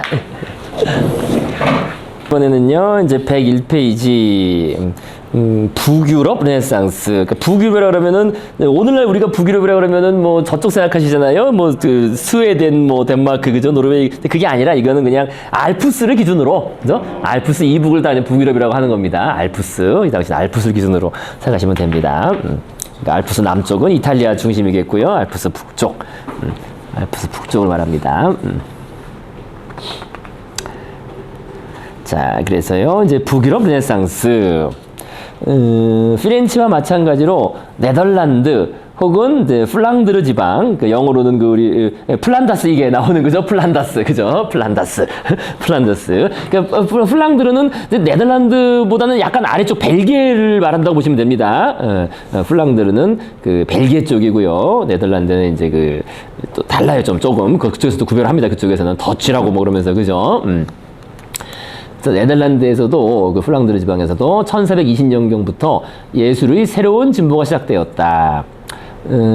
그러나 그러니까 1420년이 왜 지오토가 나오고 이러던 시대입니다. 이탈리아에서는요. 그러나 북유럽 르네상스는 이탈리아적인 의미의 부활과는 거리가 멀다. 그러니까 네덜란드, 당시 네덜란드는 지금의 네덜란드와 벨기에를 합친 플랑드르 지방으로 이제 크게 불렸습니다. 플랑드르 보통, 그죠? 그 당시 명칭으로는 플랑드르. 그래서 네덜란드는 당시 재발견될 고대 유물이 거의 없었다. 그러니까 그리스 로마 이런 거를 뭐 보고 모범으로 뭘 한 게 아니라는 겁니다. 그러나 그들은 나름대로 고딕 양식을 타파하고, 그러니까 그 이전에가 고딕이라 그랬죠. 고딕에서 르네상스로 넘어갔다 그랬습니다. 그래서 고딕 양식을 타파하고 새로운 예술의 개혁을 이뤄냈다. 이탈리아인들이 고전기 유물, 그죠? 고대 그리스 로마 유물에서 영감을 얻은 반면 북유럽인들은 자연의 눈을 돌렸다. 그들에게는 이상적인 비례를 가르쳐줄 고전 조각품이 없었기 때문에 사실적인 기법으로 세부 묘사에 치중하며 사물의 모습을 있는 그대로 묘사하려는 경향이 널리 퍼졌다. 그래서 이게 상당히 지배적으로 몇백 년간 이어집니다. 이와 같이 공들인 묘사법은 초상화에서 특히 두드러졌는데 프랑스 왕 샤를 6세는 신부감을 물색할 때 화가를 보내어 초상화를 그리게 한 뒤 그림만 보고 결정할 정도였다. 이거는 뭐니 프랑스 왕만 그런 게 아니라 그 당시 그 당시 귀족들은 거의 다 이렇게 했어요. 거의 다 이후에 귀족들은 그래가지고 왜 그 뒤에 있다가 나올 헨리 8세도 왜 초상화는 예쁜데 왜 실제로 인물이 그러냐 해가지고 이혼하겠다고 이래가지고 하고 아니 실제로 그 이혼하고 그랬습니다. 6번에 결혼하고 된다고 그러잖아요. 그래요. 그러니까 초상화를 그린 사람이 이게 아주 정치를 잘해야 돼요. 그러니까 너무 안 이쁘게 그리면 이게 신부한테서 이게 안 되고 또 잘못 그리면 또 이게 그쪽 신랑한테서 욕 먹고 그러니까 이게 쉽지 않은 거예요. 화가가. 아 사진 그렇죠. 요즘 인스타 사진 보면 안 된다 이런 얘기 하잖아요. 뽀샵에서 뽀샵의 시대. 하긴 심지어 요즘엔 저 유튜브 뭐지 그 유튜브 그런 그죠 방송하는 사람들 뭐 필터 넣어가지고 그죠. 자, 그래서 이와 같은 정밀 묘사는 북유럽 르네상스 화가들이 터득한 유화 기법에 의해 가능했다. 유화는 이제 북유럽의 발명이라고 인정되고 있습니다. 그래서 유화는 템페라, 그죠? 그 계란 반죽을 섞어서 한 템페라보다는 마르는 속도가 더디기 때문에 색채를 혼합하고 그죠? 빨리 굳어버리지 않으니까 그죠? 혼합하고 또 그걸 또 계속 조정할 수 있는 거예요. 빠르게 굳지 않으니까 색채 혼합이 용이했으며 따라서 명암의 미묘한 변화를 통해 입체적으로 보이는 효과를 낼 수 있었다. 그래서 그들은 또한 대기 원근법 아까 나왔죠, 그죠? 그러니까 이탈리아에서는 선원근법. 그죠? 기하학적인 선원근법, 그다음에 북유럽에서는 이런 대기원근법, 그래서 관람자로부터 멀리 있는 사물일수록 점차 흐릿하게 그리고 푸르스하게 보인다는 그걸 이제 활용한 그래서 공간감과 거리감을 그렇게 전달하는 이런 게 이제 특징이라고 볼 수 있겠습니다. 그래서 아래쪽에 이탈리아 르네상스와 북유럽 르네상스를 이제 비교하고 있습니다. 그래서 브리헤, 브뤼셀, 겐트, 루뱅, 할렘 등 플랑드르 지방의 도시들은 피렌체, 로마, 베네치아 못지않은 예술의 중심지였습니다. 또 그만큼 또 번성을 했죠. 플랑드르가 그죠? 그 상업을 통해서 네덜란드 상인들이 그죠? 그래서 북유럽 화가들은 믿을 수 없을 만큼 세부적으로 자연을 묘사할 수 있었다. 그래서 르네상스는 이탈리아에서 북유럽으로 퍼져 나갔지만 어쨌든 그 특징은 서로 달랐다는 거예요. 그래서 왼쪽으로 좀 왔다 갔다 보시겠습니다. 이탈리아의 르네상스는 이상적인 어떤 아이디얼한 그죠 모델이 있었다. 이상적인 아름다움을 추구한 반면에 북유럽에서는 정교한 사실주의. 그다음에 실생활에 좀 더 밀착됐겠죠. 그다음에 스타일은 왼쪽에서는 단순한 형태, 일정한 비례를 중요시했으면요. 기하학적인 비례. 오른쪽에는 실제와 똑같은 모습과 형태. 그다음에 정직한 묘사법. 그다음에 주제는 종교적이고 신화적인 장면. 북유럽은 종교적이긴 하지만 좀 가정적인 그런 실생활에 밀착된 장면들이 많다는 겁니다. 좀 더 실용적이고요. 그다음에 왼쪽 르네상스 이탈리아는 영웅적인 남성 누드가 많죠. 반면 북유럽은 이제 부유한 시민들을 많이 그렸고요. 부유한 성공한 부르주아들, 신흥 부르주아들, 그다음에 농부 등의 모습도 그렸고, 초상화는 이제 공식적이고 그 비개성적인 상당히 저 획일적인 면이 있는데 북유럽 르네상스는 개개인의 성격을 드러내는 그러니까 감정을 그대로 솔직하게 드러내는 그 초상화에 그런 특징이 있습니다. 그다음에 이탈리아에서는 프레스코 벽화, 그다음에 템페라, 나중에 유화를 활용했지만은요, 북유럽에서는 나무판의 유화로 이제 주로 그렸다는 겁니다. 그다음에 강조점은 이탈리아는 해부학적인 구조, 그다음에 북유럽에서는 시각적인 외양. 이렇게 보시면 되겠습니다. 그 정도로 간단히 정리하시면 되겠고요. 이제 바로 우리 유명한 작가들을 보시겠습니다. 그래서 플랑드르 르네상스의 작가들 이제 15세기 초부터 15세기를 내내 활동했던 작가들입니다. 그래서 얀 반 에이크. 유화의 발명자인 플랑드르의 화가 후베르크 얀 에이크는 이 발견으로 인해 그러니까 지금 후베르크 반 에이크하고 얀 반 에이크 형제입니다. 후베르크 반 에이크가 형이고 얀 반 에이크가 동생이에요. 근데 형이 좀 일찍 죽어요. 물론 유명하긴 동생이 더 유명하고요. 그래서 그 유화는 그 형이 발명했다고 여겨지는데 물론 확실하진 않습니다. 확실한 증거는 없습니다. 증거는 없지만요. 사용을 했으니까 그 사람이 발명했겠지라고 하는 겁니다. 그래서 발견으로 인해 우상처럼 여겨져 생전에 그의 오른팔이 성스러운 유품으로 보관되도록 예정됐을 정도였다. 그래서 그의 동생인 얀 반 에이크는 이 새로운 유화 기법을 사용하여 사실주의의 극치를 보여주어 형보다 더 큰 명성을 얻었다. 그래서 오래 살고 그러면서 그림을 많이 그렸고 많은 주문을 받았다는 이 명성이라는 게 그 주문을 받았다는 겁니다. 오늘날처럼 그림을 그려서 사람들이 멋지다 하는 게 아니라 주문이 이제 쏟아졌다는 거예요. 주문이 쏟아져서 많이 그렸다는 겁니다. 그래서 수사본의 사파가로서 수사본이란 게 뭔지 아시죠? 그죠? 손으로 쓴 그 기독교 성경이나 그런 교훈서들 거기에 그리는 사파가로서 수업을 쌓았던 얀 반 에이크는 선명한 색채로 거의 현미경으로 보는 듯한 미세한 세부까지도 설득력 있게 묘사했다. 그래서 초상화라는 새로운 미술 장르의 첫 번째 대가였던 반 에이크 에이크는 인물들이 뺨에 나 있는 수염 구멍까지도 묘사할 정도였다. 그래서 1433년에 그려진 자화상, 왼쪽에는 자화상. 근데 자화상인지 아닌지는 사실 불확실해요. 근데 자화상인으로 추정됩니다. 그러니까 자기 얼굴을 그린 거라고 여겨집니다.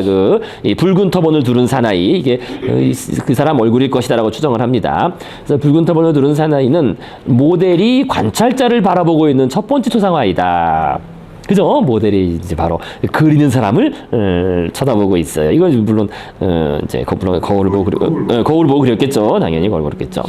자, 그래서 북유럽 르네상스가 낳은 가장 기념비적인 작품인 아르놀피니 부부의 결혼식 아래쪽에 있죠. 그래서 반 에이크는 사물 표면의 외향과 질감을 정확하게 묘사하고 있으며 직접적이면서도 고루퍼져 있는 비수 효과를 잘 나타냈다. 그래서 아주 너무나 유명한 작품입니다. 그래서 우리가 이제 미술사를 보시다 보면 항상 논란이 되는 작품들이 몇 개 있어요. 그죠? 그러니까 이 작품들이 그겁니다. 이 아르놀피니 부부의 결혼. 근데 결혼식이라고 이건 알 수가 없어요.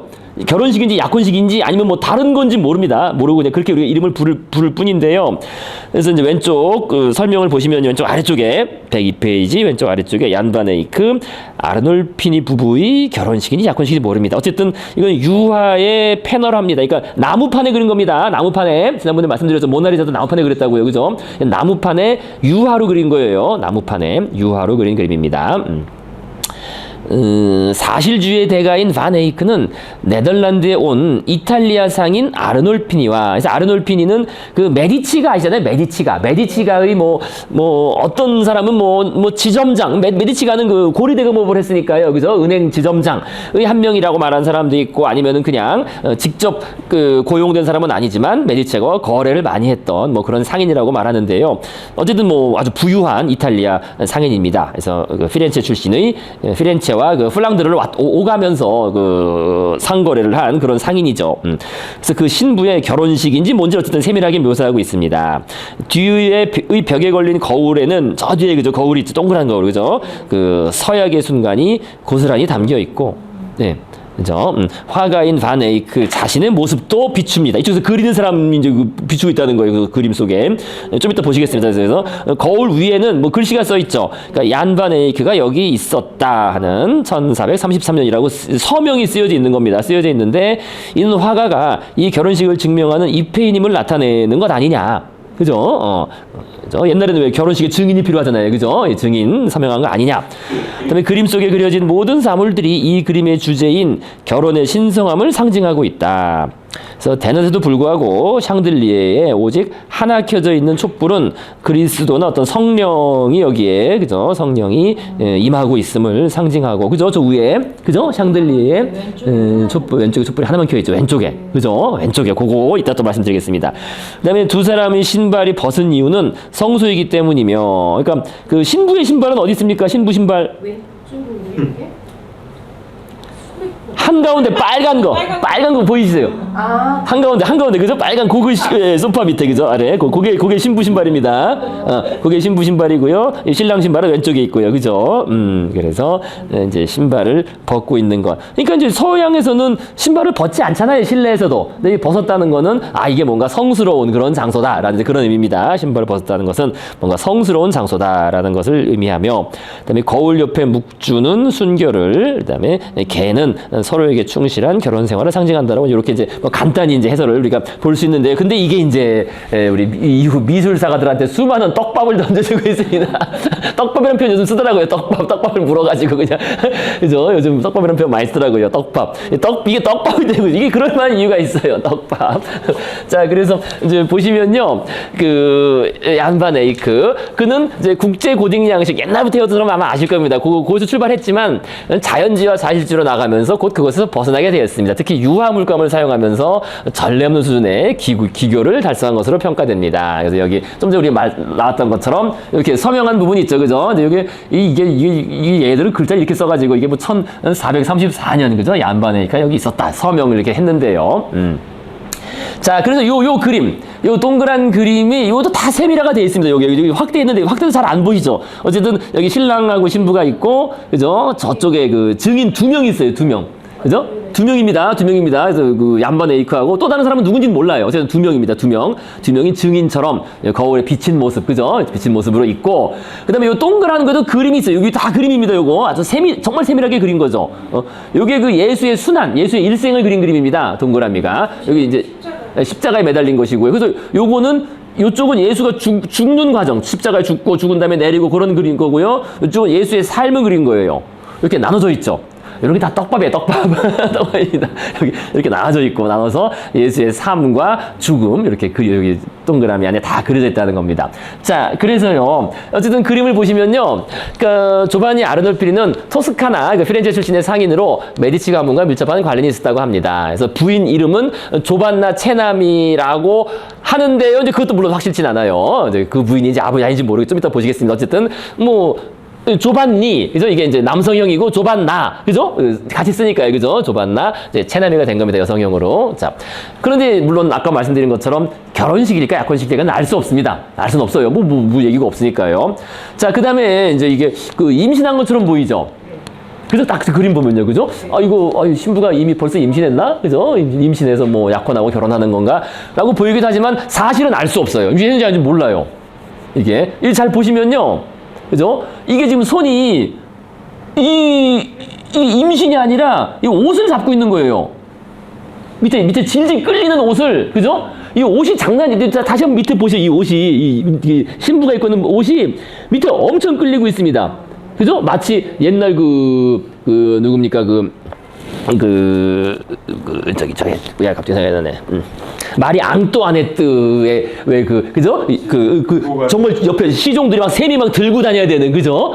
자기 이것보다 밑에가 더 긴 그런 드레스처럼 이 드레스도 그런 거예요. 그렇잖아요, 그죠? 밑에 엄청 길잖아요, 그죠? 뒤로 밑에, 그죠? 이게 아래쪽으로 엄청 길게 돼 있거든요. 그러니까 그거를 이렇게 잡고 접어 올려서 말아 올려서 이렇게 접고 올려서 자기가 손으로 잡고 있는 겁니다. 그래서 불룩 튀어나온 거 보인 것 뿐인 거지 이게 임신했는지 아닌지는 그건 몰라요. 그죠? 그리고 그렇게 보시면 보이시죠? 이렇게 손에 잡고 있는 거, 그죠? 이렇게 길게 쫙 이걸 잡아서 이렇게 딱 올리고 있는 겁니다. 그죠? 들고 있는 거예요, 손에. 손에. 예? 진짜 부유한 집안이었. 그렇죠. 부유한 집안이었다는 거고 또 그 당시 여기 쓴 것처럼, 그죠? 그러니까 사실 임신하는 것인지는 알 수 없고 어쨌든 당시 부유층에서는 부유층은 그거를 이제 부를 자랑하기 위해서 과시하잖아요. 과시라는 게 이제 그렇게 나타난다는 겁니다. 옷을 나는 뭐 이렇게 귀한 옷감도 질질 끌 정도로 남아둬라 이렇게 식으로 해가지고 이거 이제 압도하는 뭐 그런 거죠, 일종의. 그래서 이 아르놀피니가 다뤘던 물품 중에 의복, 천, 그죠? 천을 또 상인으로서 많이 다뤘잖아요, 그죠? 그래서 그것도 얘기합니다. 포목상 일종의. 자, 그래서 어쨌든 부유층에서는 품이 넓고 길게 제작된 풍성한 드레스가 유행하였는데 그림을 자세히 보자면 드레스를 접어 올려서 손으로 잡고 있는 것을, 그죠? 이렇게 접어 올려서 손으로 잡고 있는 겁니다. 그죠? 자, 그래서 이게 꼭 그냥 첫 보기에는 임신했네 라고 하는데 그렇진 않은 거예요, 꼭. 그죠? 이렇게 잡고 올리고 있는 겁니다. 예.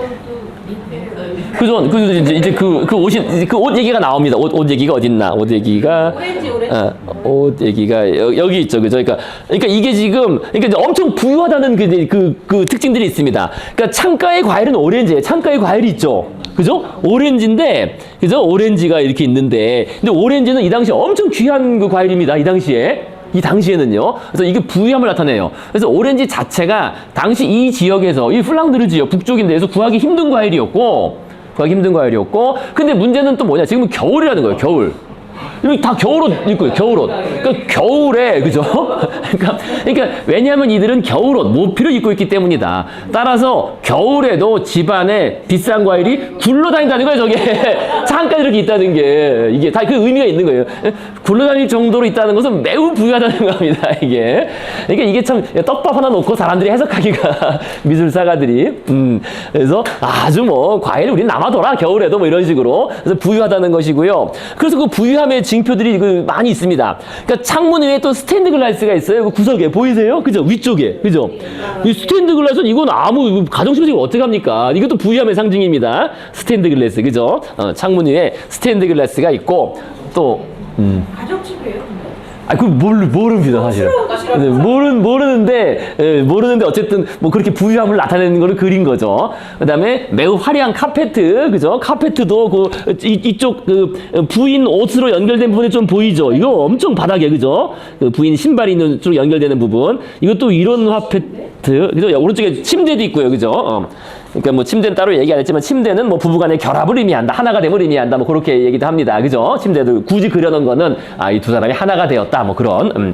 자, 그래서 좀 매우 화려한 카페트, 그다음에 매우 장식적인 샹들리에, 그죠? 이런 샹들리에 이거 뭐 일반 집에서 이거 달 수가 없죠, 그죠? 이런 샹들리에, 그죠? 그다음에 이들이 입고 있는 옷은 뭐 아주 엄청난 고급 모피, 남자는 엄청난 고급 모피 옷이고 또 바닥에 접힐 정도로 커다란 드레스, 또한 이 드레스 소매의 크기에 주목하세요. 소매 어떻게 생겼어요? 소매가 약간 좀 우스꽝스럽지 않아요, 이게? 그거 어떻게 보죠? 이게 어떻게 된 거야? 이 소매가 지금 이만하잖아요, 그죠? 이만하죠? 이렇게. 뽕을 넣는 거지. 그죠? 뽑는 것 같죠, 그죠? 이렇게, 그죠? 여성 드레스. 그죠? 여성 드레스 소매가, 그죠? 드레스의 소매가 이만해요. 엄청난 얼굴이 사람이 들락날락 걸 정도의 크기로 엄청난 일종의 과시죠.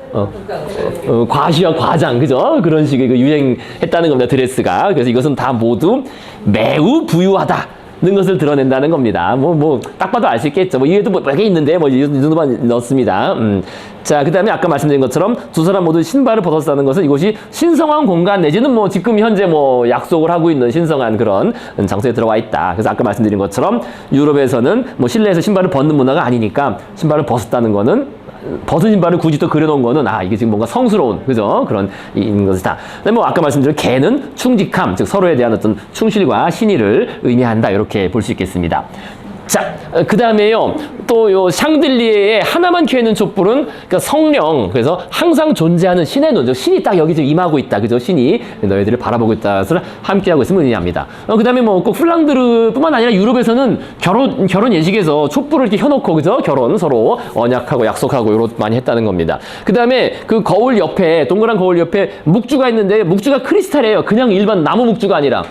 그래서 이것도 매우 부유함을 말하는 거죠, 그죠? 그죠? 그 묵주가, 그죠? 이렇게 이렇게 벽에 걸려 있잖아요?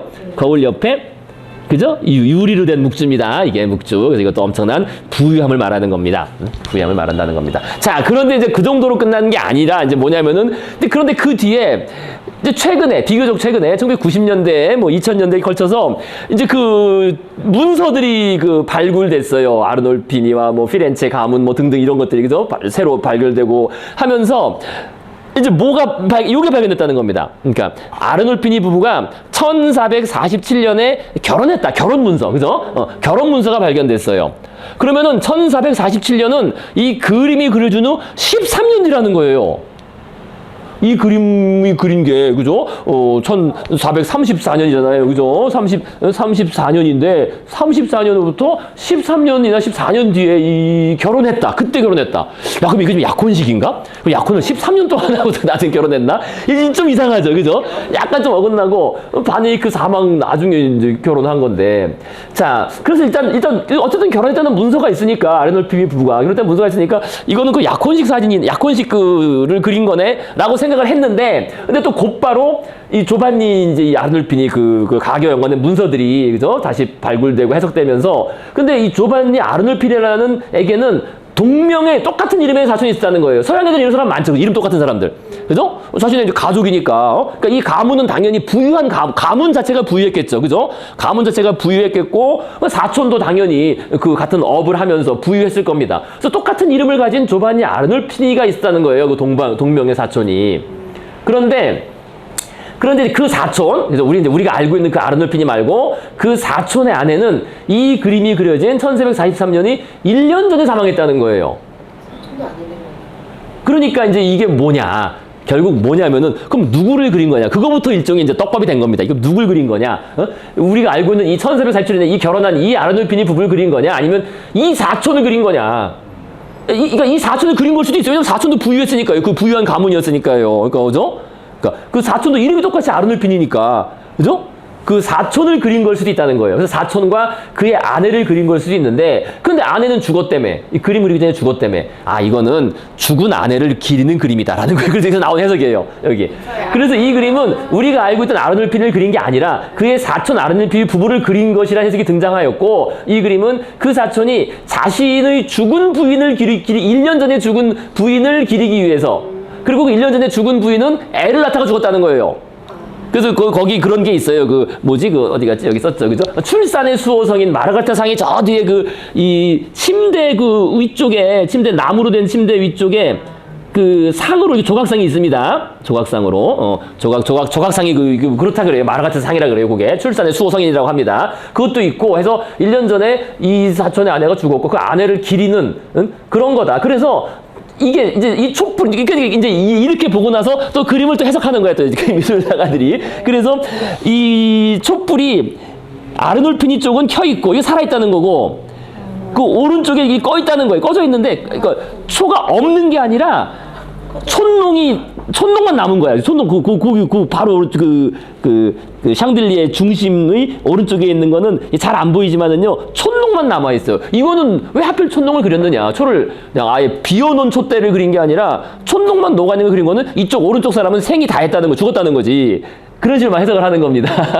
떡밥을. 그 다음에 또 아까 우리가 봤던 것처럼, 그죠?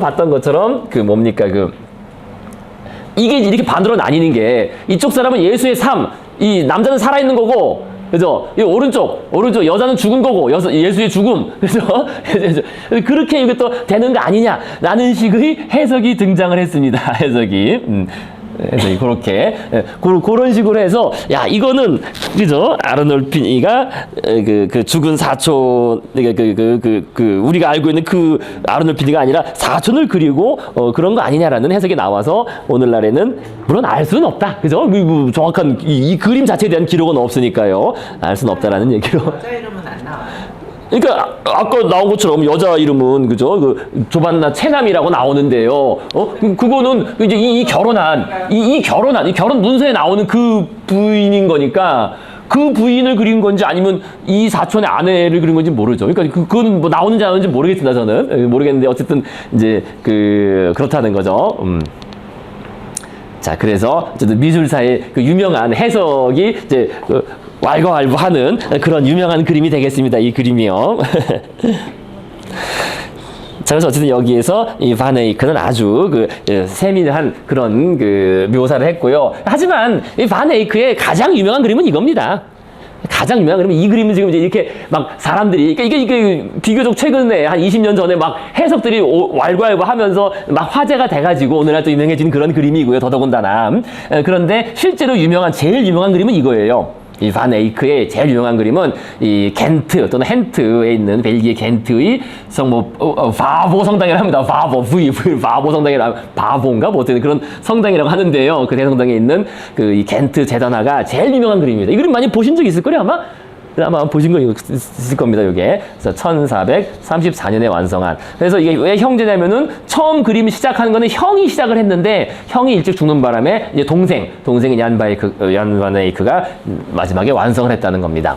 자, 그래서 이것이 가장 유명한 겐트 재단화입니다. 제일 유명해요. 그래서 이 그림의 제목은요, 어디 갔지? 원래 이 재단화, 그러니까 재단에 있는 거죠. 성당의 재단에 있는 그림인데요.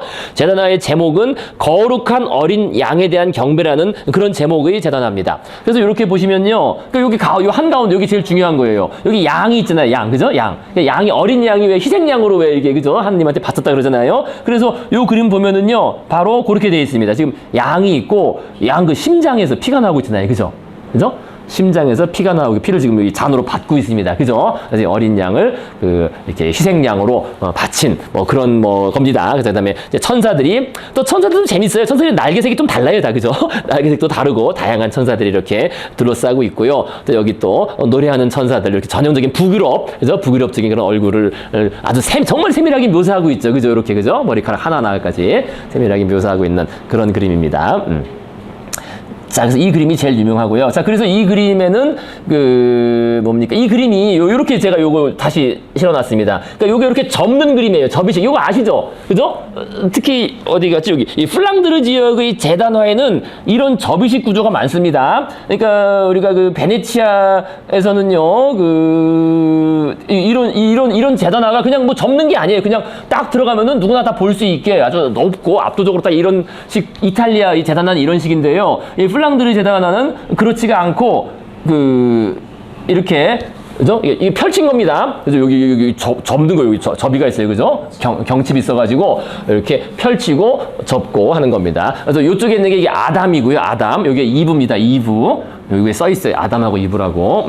자, 그래서 우리가 여기 보신 것처럼 이렇게, 그죠? 그래서 이걸 제가 보시라고 그래요. 여기 아담, 저기 이브 있고요. 이렇게 펼친 거고, 지금 관람객들이 보고 있죠. 관람객들이, 그죠? 이렇게 펼친 거고, 다시 접을 수 있게.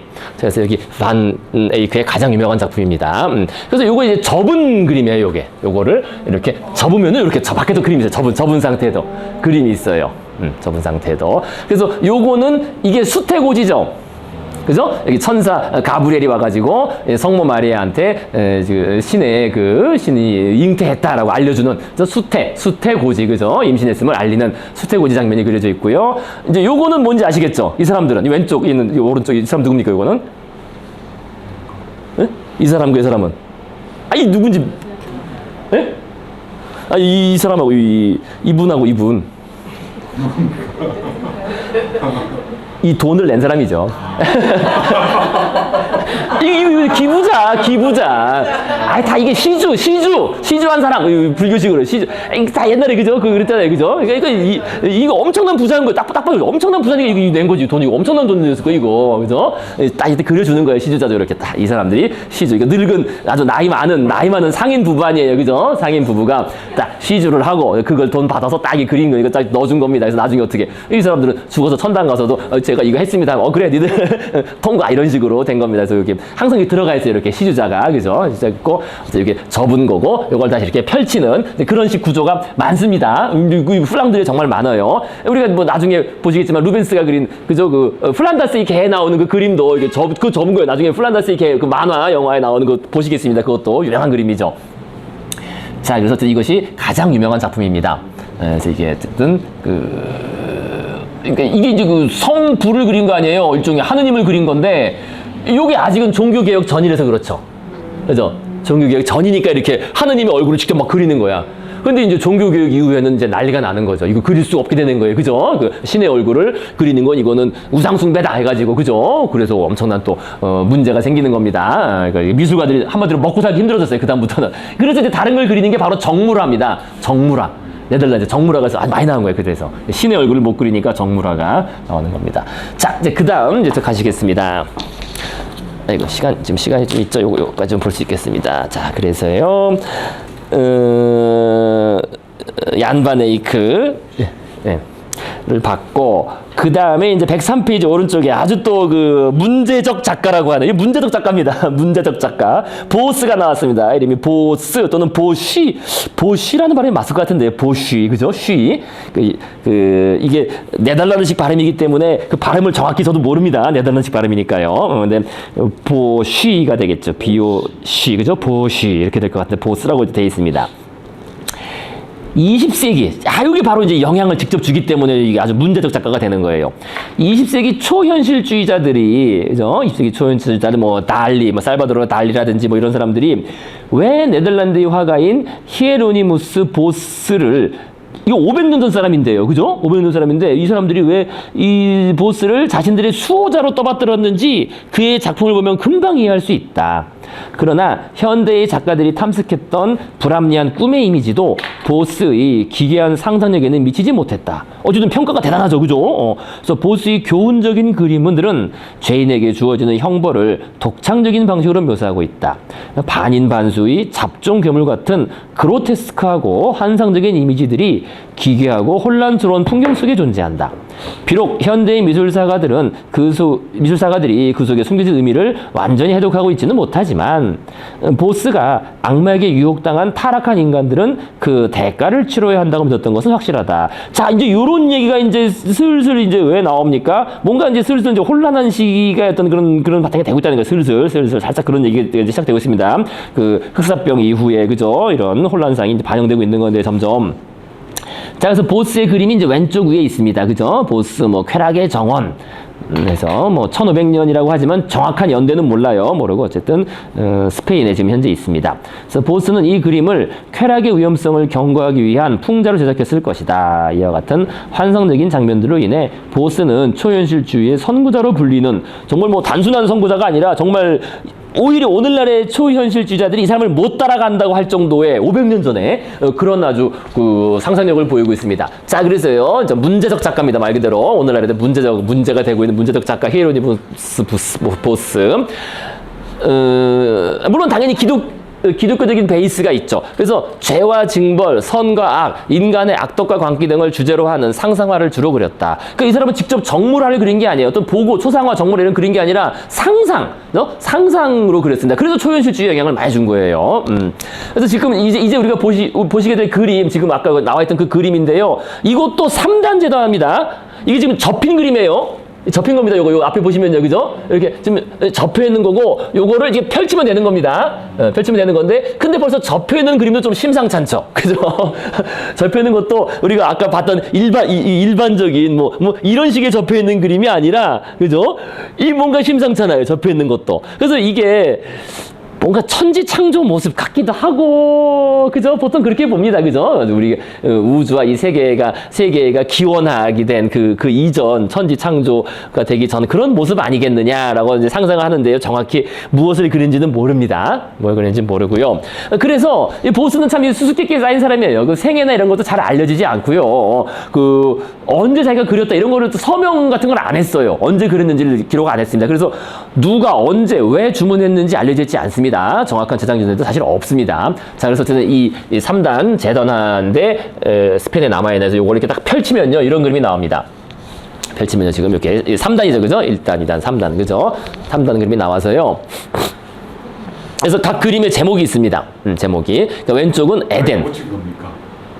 이거 이름은 있어요. 제목은 있어요. 제목은 자기가 붙인 거예요. 이거는 에덴 정원, 가든 오브 에덴이라고 되어 있어요. 영어로는 제목이 있어요. 원래 가든 오브 에덴. 그다음에 이것은 현세의 쾌락의 정원, 그죠? 그러니까 현재, 그죠? 이거는 그 에덴. 그다음에 현재 우리들의 인간들의 삶. 그다음에 이렇게 살면은 이렇게 지옥 간다. 그래서 오른쪽은 지옥, 그래서 헬, 그죠? 지옥 이렇게 모습으로 3단으로 그려져 있습니다. 정말 뭐 대단한 상상화죠, 그죠? 그래서 이걸 좀 상세히 보시면요, 이게 에덴에도 뭔가 이게 벌써, 그죠? 이게 뭔지 아시겠죠, 그죠? 에덴에서 아담과 이브가 있고, 이게 육화되기 전에 예수라고 합니다. 육화하기 전에, 그죠? 지상으로 내려오기 전에 예수가 이제 이브의 손을 이끌고 있는데, 근데 벌써 여기에 뭔가 그 불길한 요소가 있어요. 이런 걸 보시면요, 이제 요거부터 하나씩 보시겠습니다. 상세히 보시면요, 요렇게, 그죠? 그 가운데 있는 그림 아니에요? 그러니까 이게 천국이니까, 패러다이스니까, 에덴 동산이니까 이렇게 기린도 그랬어요, 그죠? 기린, 뭐 코끼리, 아주 상상해도 유니콘도 있고, 그죠? 이렇게 해서 이런 뭐 아름다운 동물들이 뛰어다니고 뭐 그러고 있는데, 근데 그 한가운데 뭔가 약간 분홍빛에, 그죠? 이 분홍빛이란 게 뭔가 이게 그 섹슈얼한 거예요. 성적인 거.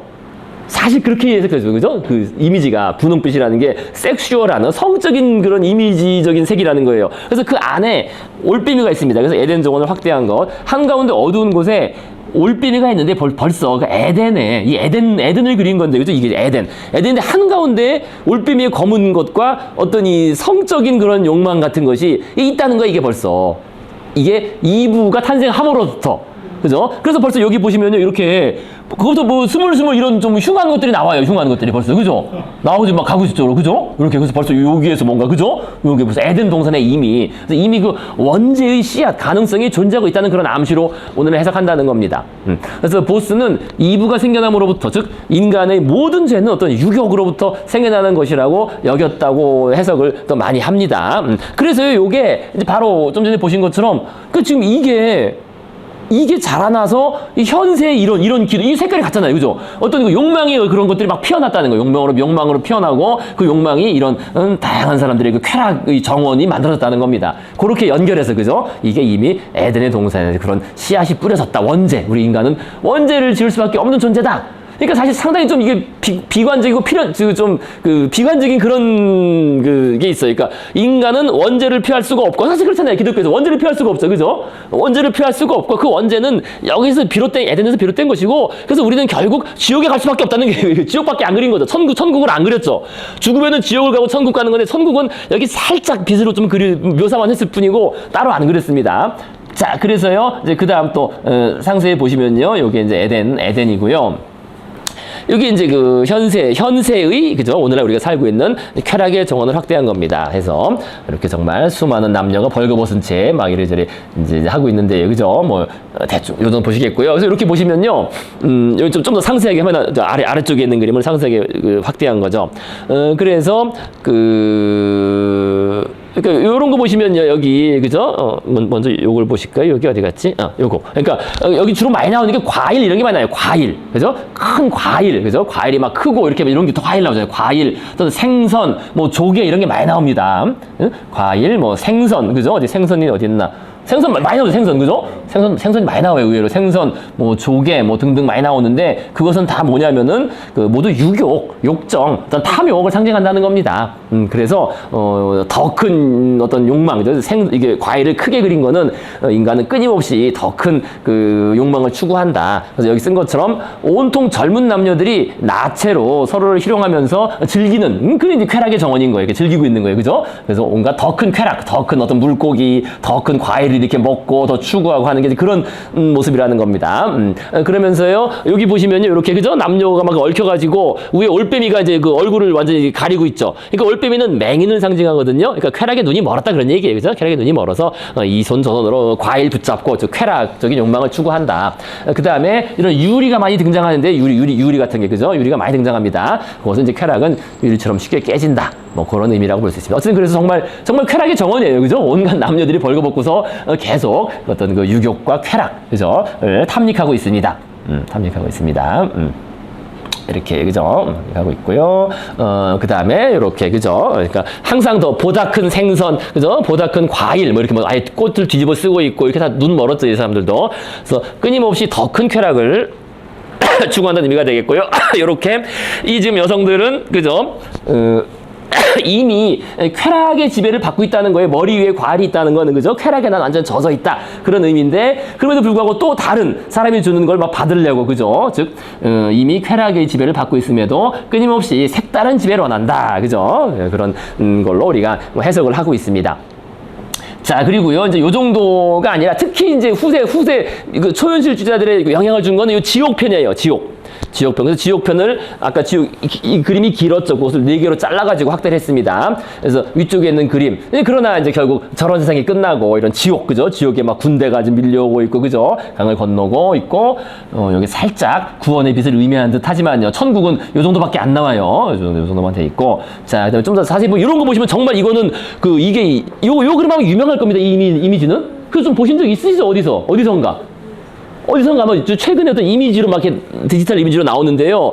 이거 딱 보면은 이게 500년 전 그림이냐 현대의 그림이냐 이게, 그죠? 진짜 500년 전 그림이에요. 이거 과학이 발전하기 전에 이미 코프리 이거 500년 전 그림 같지 않죠? 아니 이 그려 있어요. 대마초 피고 한 500년 전에. 그래서 이 지옥을 확대한 그림인데요. 어쨌든 요거는 그 인간이 나무처럼 이렇게 자라고 있는 거고요. 그 안엔 또 술집이에요. 술통에서 또 술 먹고 이러고 있어요. 또, 그죠? 요 얼굴은 이제 보스의 얼굴, 자화상으로 여겨집니다. 요 얼굴은. 그 자화상인 것 같아요. 거의. 그리고 요거는 뭐 심장이 뛰는데 계속 뭐 돌고 있고, 악마의 뭐 귀, 뭐 이거, 기독교에 뭐 그런 성경에 그런 구절이 있다고 합니다. 뭐 귀를 뭐 듣고 어쩌고 하면서 귀 안 들어서 어떻게 잘라버리고 뭐 이런 거라고 합니다. 그래서 이걸 하나하나 확대하면 다 아주 정말 아주 그 세밀합니다. 세밀해요. 이런 거는 뭐 전쟁으로 사람을 죽인 사람들에 대한 뭐 징벌이라든지 정말 이게 과연 500년 전의 그림이냐.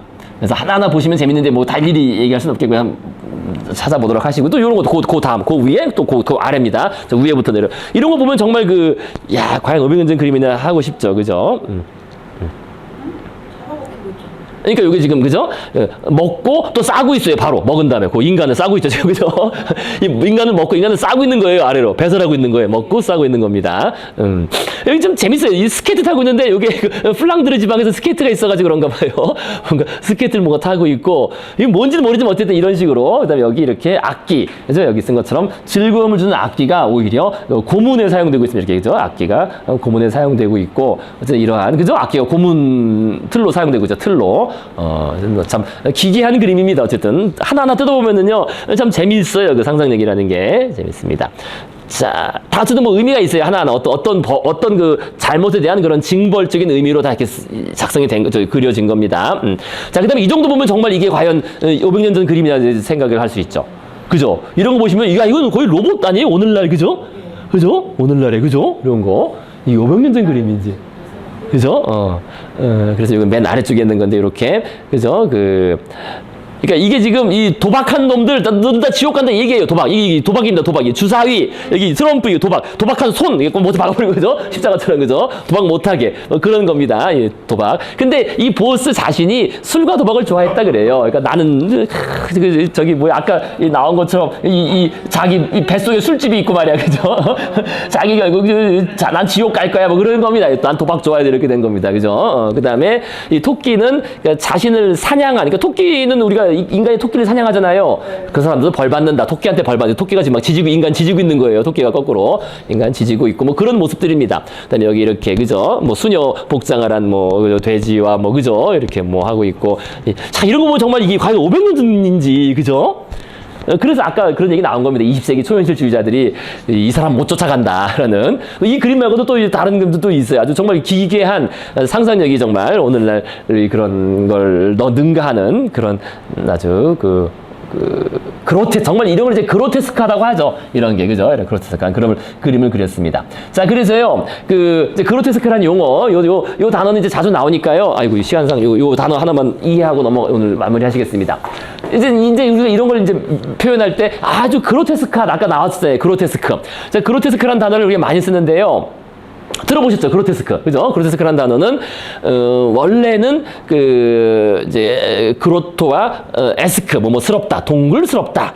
라는 뭐 그런 뜻이었다고 합니다. 그래서 동굴에서 발견된 섬뜩하고 이상한 느낌의 로마 유적 벽화. 그죠? 로마 동굴에 그죠? 가면 이상한 그림 막 그려 있고 하잖아요. 여기 쓴 것처럼 괴상한 인간상, 동물상들이 막 그려 있고 그래서 또 동굴에 빛하고 어울려서 뭔가 섬뜩하고 뭐 그런 느낌을 이제 그로테스크라고 했다고 합니다. 근데 오늘날에 이제 일반적인 의미인데 이렇게 쓰죠, 보통. 그죠? 오늘날 미술계에서 그로테스크란 말을 많이 쓰는데요. 일반적인 뜻은 괴상하다.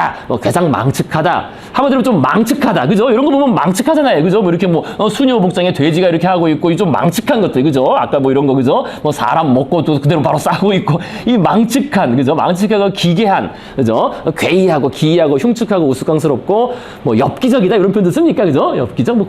어쨌든 그런 걸 그로테스크라 그래요. 그래서 특히 완전히 이질적인 것들을 결합했을 때 많이 사용해요. 그죠? 이질적인 거. 그죠? 그런 걸 결합했을 때 우리가 뭔가 좀 그로테스크하다라는 표현을 씁니다. 그래서 하나로 이제 표현할 수 없지만 어쨌든 이런 단어를 많이 쓰니까 알아두시면 좋겠고요. 어쨌든 그래서 우리가 그로테스크 하면은 이 작품이 항상 나와요.